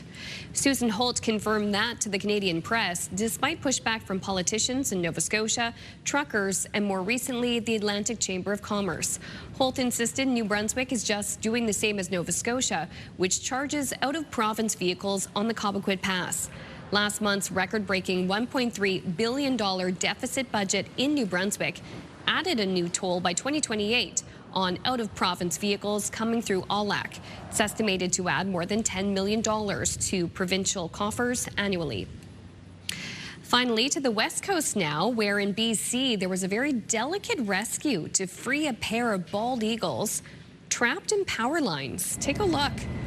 This footage shows a firefighter along with wildlife volunteers and a BC Hydro crew. Look, using a ladder to reach the two birds hanging upside down from power lines in Surrey.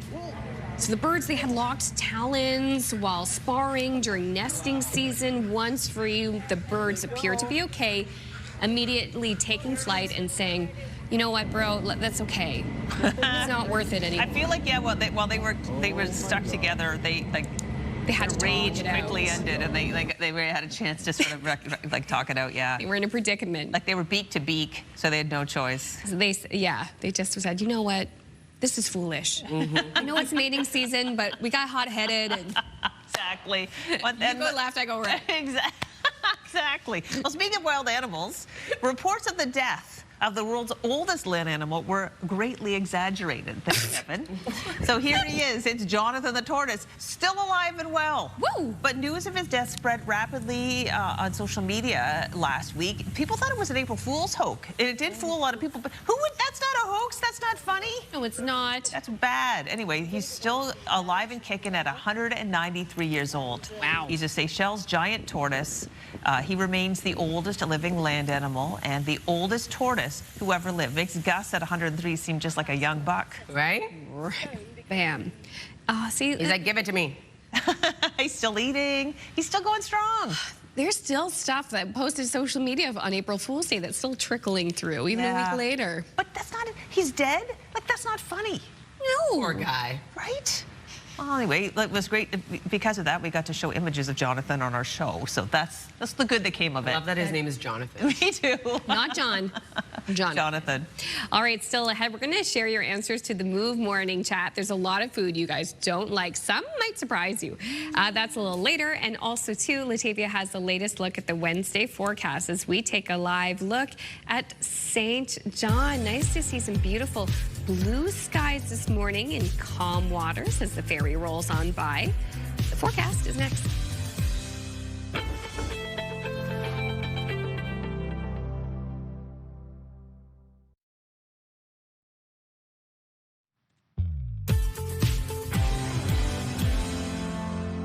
Look at that, a beautiful sunny start to the day over in Lockport. Welcome back and happy Wednesday. The time now is 8:13. Currently a little bit cooler though, starting off your day at 0. We are going to see temperatures rise a little bit later, but still remaining below seasonal for much of our daytime highs. As of right now, much colder in other areas across Atlantic Canada, but we will be seeing those temperatures rise as well, and sunshine sticking around for the most part in our forecast today. So if you're wondering about what you should be wearing when you're heading outdoors early this morning, make sure to layer up before heading out. We are seeing some active weather in the forecast, in looking at some snowfall for parts of the region. For Fredericton, a -3 degrees heading outdoors this morning, -2 in Charlottetown, -1 in both Sydney and Halifax, -13 degrees in Happy Valley Goose Bay, -7 degrees over in Gander. Over to our forecast timeline, you can see here snow early this morning for Cape Breton, parts of eastern Nova Scotia. We will see that transition over to flurry activity before clearing out, moving over to Newfoundland. For parts of the Maritime region, a chance of some isolated flurries and or scattered flurries. That will clear out as well. We will be seeing sunny skies for all 3 maritime provinces into the afternoon. Same thing goes for Labrador, seeing lots of sunshine, but we do have a chance of some flurry activity sticking around throughout the day. Into tonight, clear skies for all 3 maritime provinces. Temperatures cool back down. So it's going to be another cold start to the day on Thursday, but temperatures expected to rise, seasonal for the daytime highs, and lots of sunshine returning in the forecast.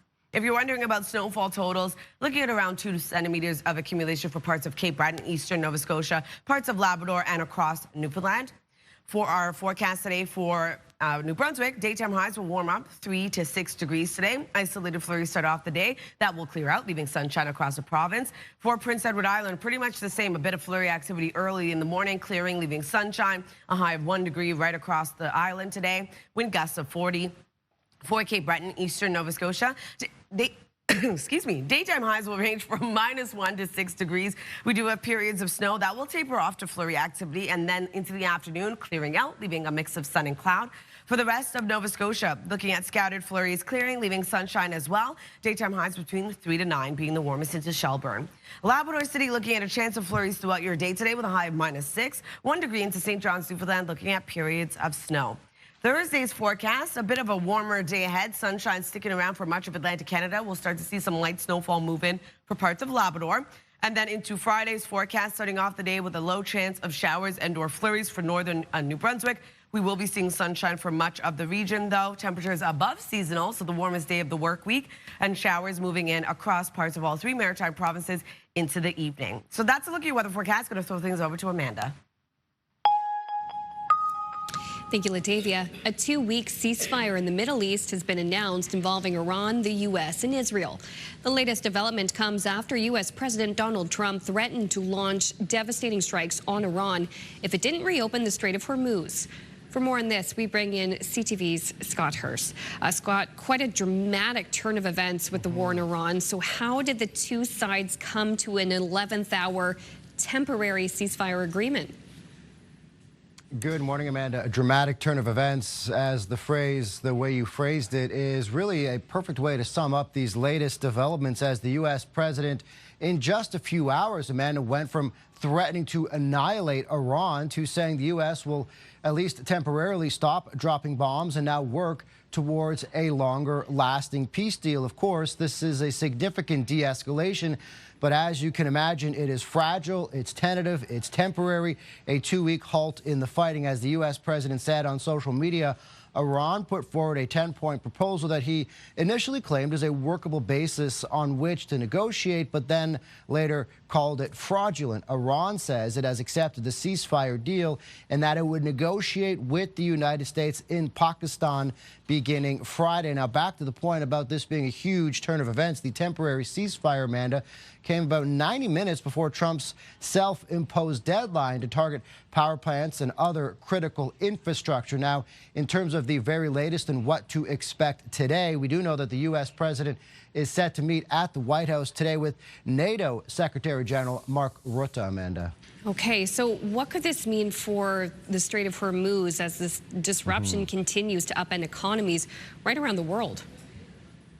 Of course, we know there is, of course, still a huge backlog through the Strait of Hormuz, as Iran has really had a chokehold on it over the last several weeks as the U.S. and Israel launched this bombing campaign against Iran. Now, the temporary ceasefire, according to U.S. President Trump, depends on the complete, immediate, and safe reopening of the Strait of Hormuz. However, the Iran Foreign Ministry says safe passage will only be possible during this time frame through coordination with Iran's armed forces. So it appears the Iranian regime still likely to have a significant stranglehold on the Strait of Hormuz. But the U.S. president once again on social media saying the United States will be helping with traffic buildup in the Strait of Hormuz. So what happens in the next 2 weeks will be immensely critical, but at this time still very tentative. However, the announcement of the ceasefire did send oil prices much lower, still elevated from where they were at the beginning of this war. But as I said, there is a huge backup of vessels in the Strait of Hormuz, and now the next 2 weeks as negotiation begins on a longer, potentially lasting ceasefire is incredibly critical right now for the future of where this war might go in the days and weeks ahead, Amanda. A situation that just continues to develop. Scott, thank you for your time this morning. Thanks, Amanda. CTV Scott Hurst reporting live for us from our national newsroom in Toronto. We'll be taking a break here on Your Morning Atlantic. Please stay with us. We'll be right back after this.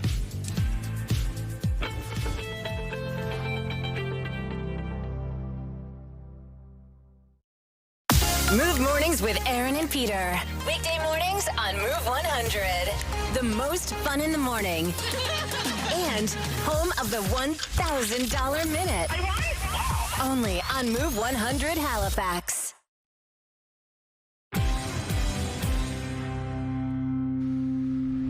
Welcome back. It's 8:22, and spring has sprung in our studio. If you have someone in your life who appreciates hand-drawn cards, flowers, and poking around an antique store, well, we have gift ideas for you. Kristen De Palma is a mural artist and illustrator and also the owner of To and From Gift Co. And she joins us this morning to talk about all kinds of beautiful things. Thank you so much for coming in, Kristen. Thank you for having me. Such a pleasure to have you here. You've made our studio look so fresh, and I love your sweater. Thank you. Flowers everywhere. It's spring. And flowers must inspire you so much because you bring them into your work so much. Let's begin with your brand new, the tarot card. Yeah, so the tarot card, so a lot of what I do is inspired by florography, which is the language of flowers. So back in the Victorian era, people would actually communicate through the symbolism of flowers. Oh. So every flower has a special meaning, and so all of my seed packs and the tarot card deck, it's all inspired by this special symbolism. And you can see that you have a beautiful tattoo of flowers that just, you can see that. I'm obsessed. What is it about flowers that captivates you so much? I mean, obviously they're beautiful. As an artist, I love drawing them. They've got a lot of interesting details that make for really beautiful work. And then it's really the symbolism. So I love things that aren't just beautiful, but have meaning and history behind them. So where every flower has a special meaning that's really special. All right, well, let's begin with the tarot deck that you have. They are absolutely just beautiful. So thank you. You can't see it because behind she has laid out the tarot cards. So I'm to do a pull. Yes. So the whole idea, it's a one-card tarot reading. So you're familiar with like a typical tarot reading of several cards. This is one blind card. You don't know what you're going to get. It's one of 22 illustrated cards. So what card feels like it's pulling you toward it, that would be the card to choose. And so this is, if you had this deck and you wanted to do somebody's reading, you wouldn't need any experience in reading the tarot. No, it's all right on the back of the card is your reading. Whoa, the cards. Gorgeous. They're beautiful hands. Oh, and you open it up. Yeah, so open it up, and inside you'll have your card, and then on the back it'll have your reading. So first you can see what flower you pulled on the front side. Okay, the flower I've got. Okay, ooh, that's a good one. What is this? So that's the peace lily. So all of the flowers that I chose line up with the different cards within a tarot deck, and I chose a flower that really connects to the meaning of that tarot card. Well, the peace lily is my favorite plant. No, it really is. It's easy I love care. it. It's the leaf, the flower. Like it's a gift. Okay, let me read really quick. The peace lily embodies balance, purification, and gentle harmony. Temperance calls you to blend opposing parts of your life into something steady and centered. All right, as long, so I'm going to say we won't read the whole thing, but that's I love it. I love it. So keep it, and yeah. Thank you. Where can you get these? I'm so excited I got the Peace Lily. Yeah, so you can find them at a lot of local shops throughout the Atlantic provinces. Inkwell has been selling these like crazy. People are just really drawn to know what their fate holds. So yeah, Inkwell in downtown Halifax has them. And okay, let's look at more of the things you brought in, these gorgeous seed packs. Yeah, so the seed packets all inspired by florography, and they're meant to be a seed pack and a card in one. So on the back, there's a special little message area where you can write to and from, and then a little special message to the gift recipient. And you'll notice like Forget Me Not has true love on the front as the symbolism, so it makes a perfect wedding gift. It does. Great Mother's Day gifts. And some connect to the community, so the Cat and Dog Wildflowers donate $1 per packet to the SPCA. The edible flowers are our best-selling packet. Flowers that you can grow in your home and then use to garnish cocktails or salads. What a great idea. Oh my gosh. Speak to these. We have, and when we come off screen, there's a little selection of art inspired by places. Yes. So in doing this, I wasn't a gardener, I was an artist, but I learned a lot about wildflowers and how a lot of the wildflower packs you see actually contain invasive species or harmful plants. So I decided to partner with the invasive species councils of each province and created these native wildflower packets.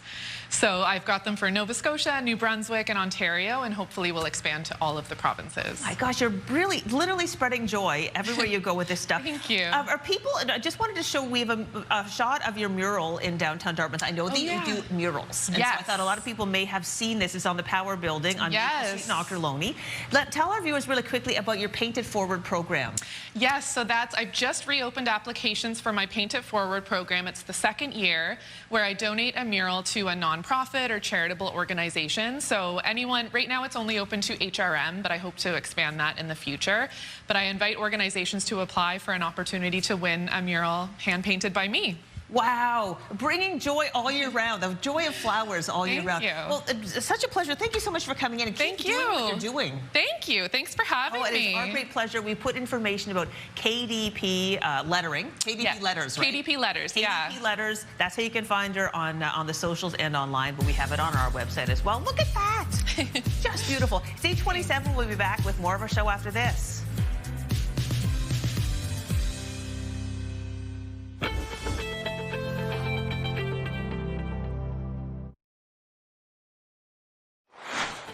Still ahead this morning, we're on the ropes. We'll meet a PEI wrestler who's featured in a new Bell comedy series.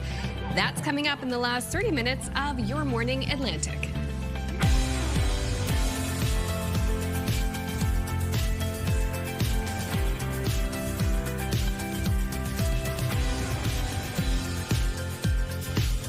Good morning, Atlantic Canada. Thank you so much for joining us. The time now is 8:30. I feel like this show is kind of flying by today. We're already midweek. I know. It's flying by. I know. This is the show I needed in my life today. Right? Kristen just did her beautiful uplifting art. Oh my gosh. Her love of flowers, her uplifting personality, but also the display she brought to our studio. So nice. So wonderful. It's also always great to meet the artist behind something that you really appreciate, because I love that piece that she has on that Nova Scotia Power Building on the side at the bottom of Maple in downtown Dartmouth. Yeah. Like, it is just brought so much extra life and color to the area. Okay, so the Paint It Forward program, where a community group can apply to have her do a mural for them. She was telling me that Brigadoon Village won last year. Wow. So when I go this summer, I will take a look. Yeah, absolutely. Definitely a great idea to So have talented. that. Yeah, for sure. Okay, so we had the flowers inside. I saw them poking up yesterday. Outside. Yes, slowly but surely taking over. Yes, seeing some crocuses on my walk yesterday. Right? It's nice to see. I mean, the light quality is better. Like, this is a beautiful bit of sun out there. This is giving you energy. Yeah. Seeing sunshine across the region yet again today. Over the next couple of days, as we inch towards the end of the work week, sunshine remains in the forecast. We do have a bit of active weather, though, for parts of the region. Something to keep in mind when you are heading out, and it is a colder start to the day yet again. As of right now, -1 in Halifax and Sydney, -2 degrees starting off your day in Charlottetown, -3 in Fredericton. Much colder over in Labrador City at -17, -5 for St. John's, Newfoundland. So still seeing the wind chill factor in early this morning. Across the Maritime region, still a risk of frostbite for parts of Labrador early on as well. Over to our satellite and radar. Snow will start to taper off for Cape Breton Island, eastern Nova Scotia, become a chance of flurry activity before making its way over to Newfoundland. So Newfoundland will be dealing with some snowfall a little bit later on. But for the most part, we are seeing that sunshine sticking around across Atlantic Canada today. In terms of the wind forecast, we are going to see wind pick up into the afternoon, become a bit breezy for the Maritime region. As of right now, 22 kilometers per hour in Yarmouth, 20 into Charlottetown and North Cape. We are going to see wind gusts getting up to 31 right now in St. John and Yarmouth. We'll take one last look at your forecast just ahead, but first, one last look at your local news with Amanda. Thank you, Latavia. A fragile pause in fighting is taking shape as Iran, the U.S., and Israel agreed to a 2-week ceasefire and planned talks on Friday. Here in Atlantic Canada, Maritimers of Iranian descent still remain worried for their loved ones. I've been myself very overwhelmed with anxiety. I can't even focus. Like after reading the tweet this morning, I was shaken. Everyone was shaken. Iranian Canadian or Iranian all over the world right now, they live in a hope and fear right now. Hope of the freedom and fear of losing loved ones. Despite leaving the country years ago and last visiting it in 2006, Atifa Tabesh has always wanted to go back but hasn't because of the current regime. Meantime, UN Secretary General Antonio Guterres is welcoming the ceasefire and is urging all sides to protect civilians and follow international law. Police in Cape Breton are investigating the suspicious death of a person at a home in River Ryan. This after being called at around 1 a.m. Tuesday. It's believed to be the result of a dispute between two people who knew each other. The victim was pronounced dead at the scene and the suspect is in custody.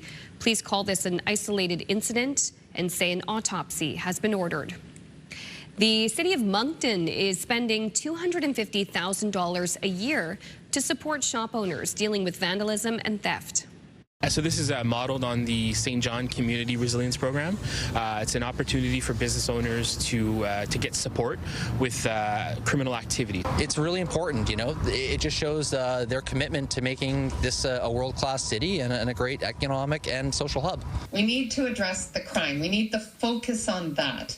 So is this the bad program? I don't know that it's bad, but are we really putting our effort and resources and finances into the right place? The pilot project is called the Downtown Resilience Program. Eligible businesses can receive up to $5,000 per property per calendar year to help with damages. Money will also be available for exterior security cameras or monitoring systems in hopes of reducing repeat incidents. A Bathurst police officer is accused of harassing a former intimate partner after an investigation by the Serious Incident Response Team.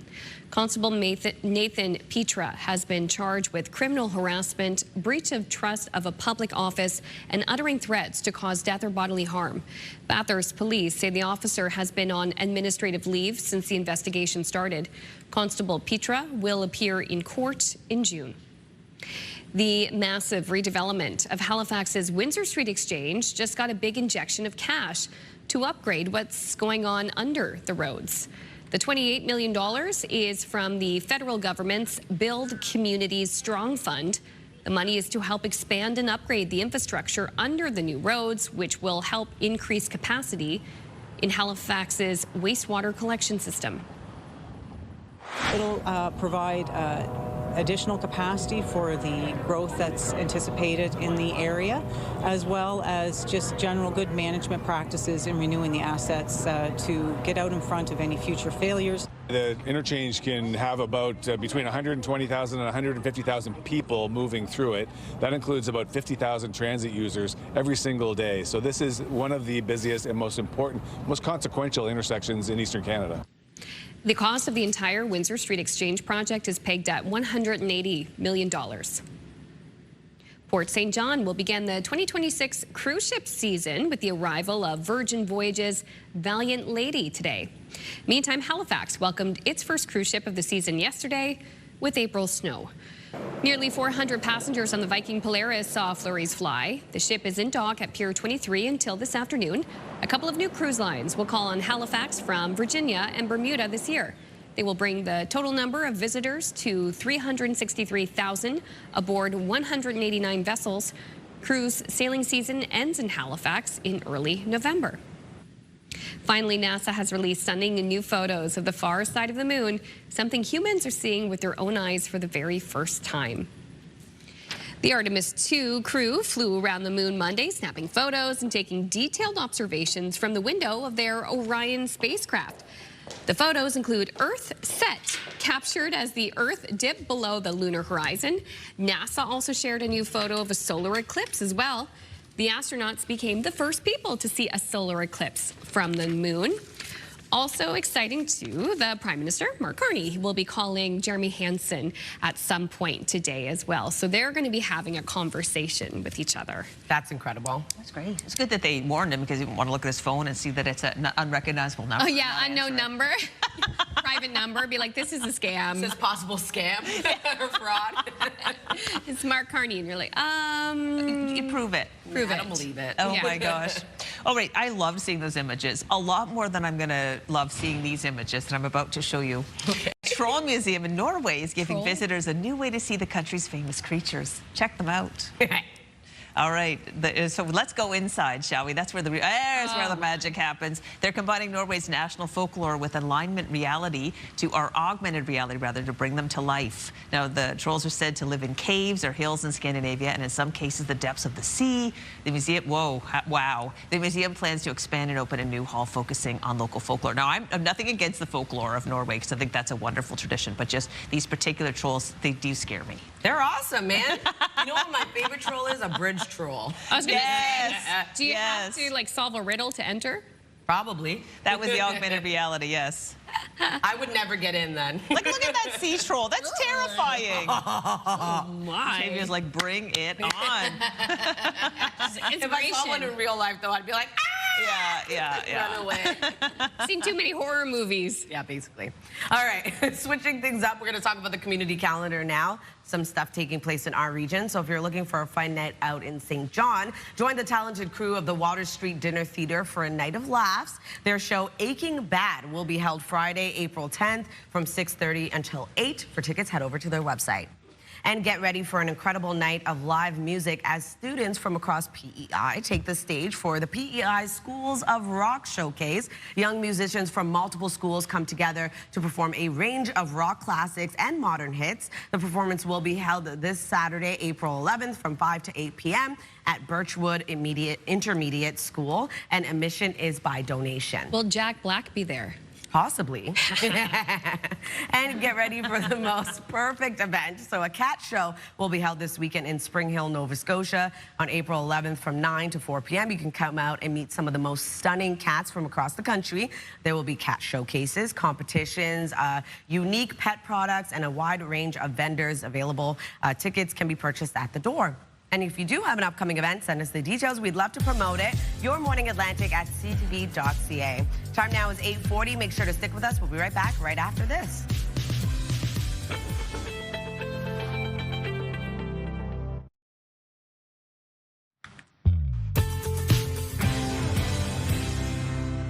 Good morning and welcome back. The time now is 8:43. We're taking a live look at a very clear and sunny start to the day over in Truro. Currently 0 starting off your day. Temperatures expected to rise a little bit later, still remaining below seasonal, but much warmer than we're seeing early on across the region. Make sure to layer up before heading outdoors. It is cooler, especially for parts of Atlantic Canada, but we are going to see that warmer air start to begin to move through the region, at least starting off in the afternoon and going to pick up over the next couple of days as we see sunshine, but warmer temperatures headed our way. But for today, as I mentioned, layer up.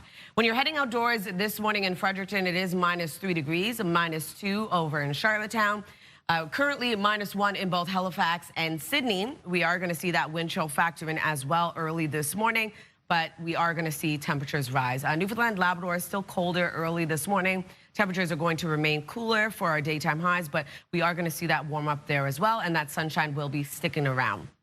So if you are wondering about the wind chill factoring in, we aren't going to see that over the next couple of days, but as of early this morning, we are going to see that before it starts to warm up. The warmest day of the work week headed our way into Friday's forecast.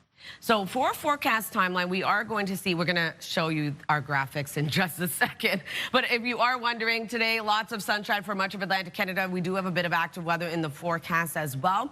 In the terms of snow, we're going to see snow for Cape Breton Island, eastern Nova Scotia, and then that will clear out as well, leaving sunshine over there into the late afternoon. Newfoundland, Labrador going to see a bit of sunshine as well in the forecast, but we do also have a bit of snowfall that will move in later this morning for Newfoundland. So starting off a bit cloudy, and then we are going to see that sunshine a little bit later for parts of both those provinces.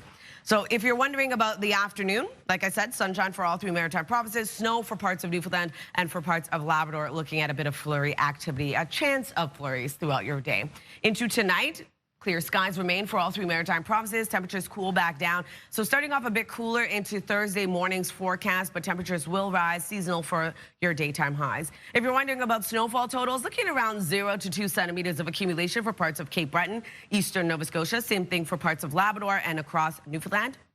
And for forecast today for New Brunswick, flurries will clear, leaving sunshine across the province. Highs range from 3 to 6 degrees today, wind gusts of 40. Prince Edward Island, a high of 1 degree today. We have a bit of isolated flurries that will clear out, leaving sunshine across the island. Wind gusts of 40 kilometers per hour expected as well. And then for Cape Breton, eastern Nova Scotia, looking at periods of snow becoming flurry activity later this morning, then clearing out, seeing a mix of sun and cloud with highs between -1 to 6 degrees. For the rest of Nova Scotia, scattered flurries clearing, leaving sunshine into the afternoon. Daytime highs will range from 3 to 9 degrees. And for Labrador City, looking at a high of -6. We do have a chance of flurries throughout the day today. 1 degree for St. John's, Newfoundland. Periods of snow expected to move in later this morning and carrying into the evening hours. Thursday's forecast, another sunny day ahead for much of Atlantic Canada. We do have snow moving into parts of Labrador for Friday early morning. A chance of showers and or flurries for northern New Brunswick. Other than that, though, sunshine remains in the forecast, the warmest day of the work week. And we are going to see showers move in across the maritime region into the evening. That's a look at your weather. I'm going to throw things over to Crystal. Thanks, Latavia. It's 8:47.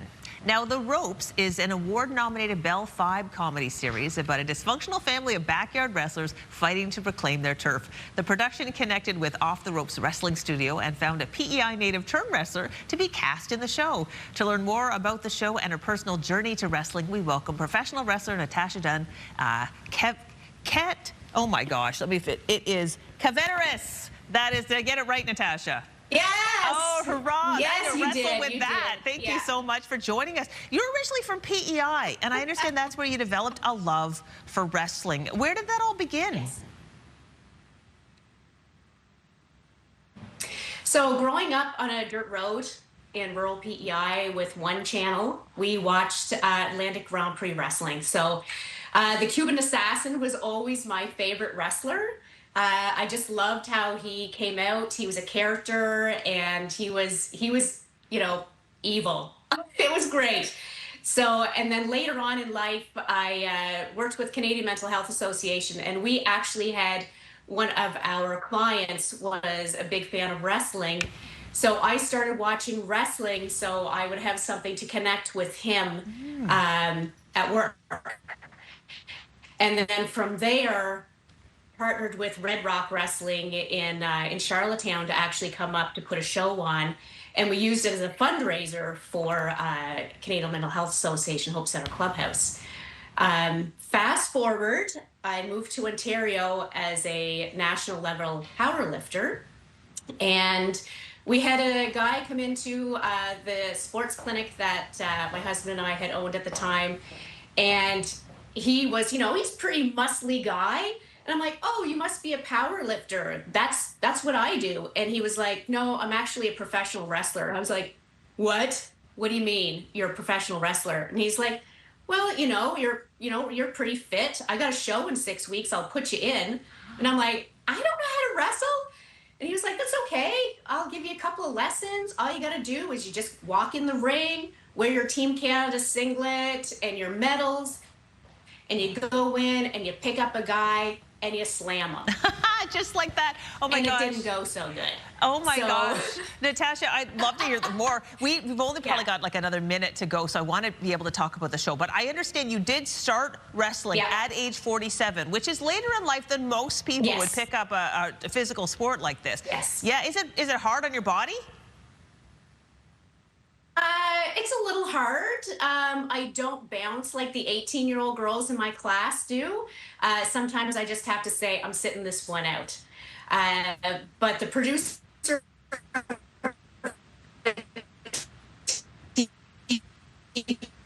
should have to meet Natasha and her bad nanny character who likes to beat people with a wooden spoon in the ring. So I play up my age and use that to my advantage. Yeah, I cannot wait to see the show. So for those of us who haven't seen it, what can viewers expect when they watch The Ropes? It's there's a lot of comedy in it, of course, but there's always like some really good family feels to it because this family is so obsessed with backyard wrestling. They actually lose their backyard in a wrestling match. So now they're trying to win their backyard back. And I am the librarian in the episode. So I'm a demure librarian during the day and then a psychotic wrestler on the weekends. What a great character. It's amazing. It's so much fun. And did you ever imagine, like you've had, oh wait, I guess we're out of time. I would love to find out more. We'll have to dig in a little bit more into all of this. So cool. Thank you so much for joining us today.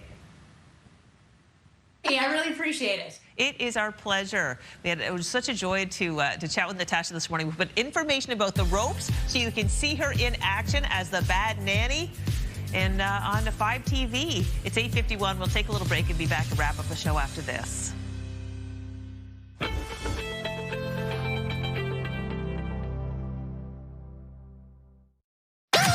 The #1 morning show in Halifax. Turk, Megan, and Amateur Alex. And home to the biggest artists. Halifax's #1 hit music station. 101.3 Virgin Radio. Welcome back. So we've got the Move Morning Chat questions. We're asking about what food you hate, and you guys have a lot to say. Okay, let's get into it. I'm not sure if this is Lisa or Lessa, but she says, I do not like Brussels sprouts. I have tried them different ways, but no way is good. Okay. That's fair. Stephen from St. John, desiccated coconut because it tastes awful. Feels disgusting, and it sticks in my teeth. Well, also the word desiccated doesn't exactly that sell sounds it. weird. Maybe intensely shredded coconut. Maybe. Janet from Sydney, I can't stand lobster or crab. It's like rubber nastiness that has a taste of never again. That's fair. Amy from Eastern Passage, I do not enjoy lamb. I can't even stand the smell of it cooking. Oh, it's the gaminess. I'm with you. I'm not a big lamb lover either. Yeah, and someone else says this too. Tara from Halifax, I cannot stand tofu, goat, or sardines. I also agree with Aaron, nothing tartare. Yeah, I can't do tartare. Pretty much with you on all of this. Jennifer from St. John and with Latavia, and can't stand olives. I don't even like the smell as you walk by them in the grocery store. No. Oh my gosh. Valerie, I'm not on Team Olive either, but at the top of my list is mayonnaise and Miracle Whip. I don't even like touching the jar if I can help it. Wow, strong feelings. Strong feelings for that. Like, Yeah, I not don't going like near the Miracle Whip, mayo. but I do like mayo. Yes. Lorraine from Yarmouth, the food I cannot stand is something most people love, and that would be strawberry shortcake. Love strawberries, love biscuits, love whipped cream. Not combined. The texture together, making soggy bottom biscuits, not good. I'm with Lorraine. I love all of it, but not so much together. Yeah, so cool. Linda from Hammonds Plains, peas. I hate peas. They're disgusting. As a child in my high chair, I would put them in the drawer next to my high chair to hide them. As an adult, there has never been peas in my house, and I have to pick them out of any meal given to me. That's hilarious. She's like my sister Kristen, doesn't like peas. Yeah. Wayne from Middle Sackville, lactose-free cheese. Yeah. Gosh, especially if you miss cheese, you got a dairy issue. True. Oof. This is funny. Buckle up. Bernie from Digby. My least favorite food is parsnips. The reason is, after working on a ferry for 16 years and cleaning lots of vomit, I can tell you that parsnips taste like vomit smells. That's painting a picture. No, thank you. Wow. Bernie, thank you for your service. Absolutely. I think it's Vicky in the control room does not like parsnips either. No, she's with you too. I don't think she's the same work experience as Bernie for why, but it's funny when you're passionate about, like, I will not eat that. Yeah. There's very little that I will not eat, but people make some great cases. Yeah, see parsnips the same way again. Thanks for joining us today. Hope to see you tomorrow. Is that Suji? Yes. All right. Have a great day, everybody. You too, Suji.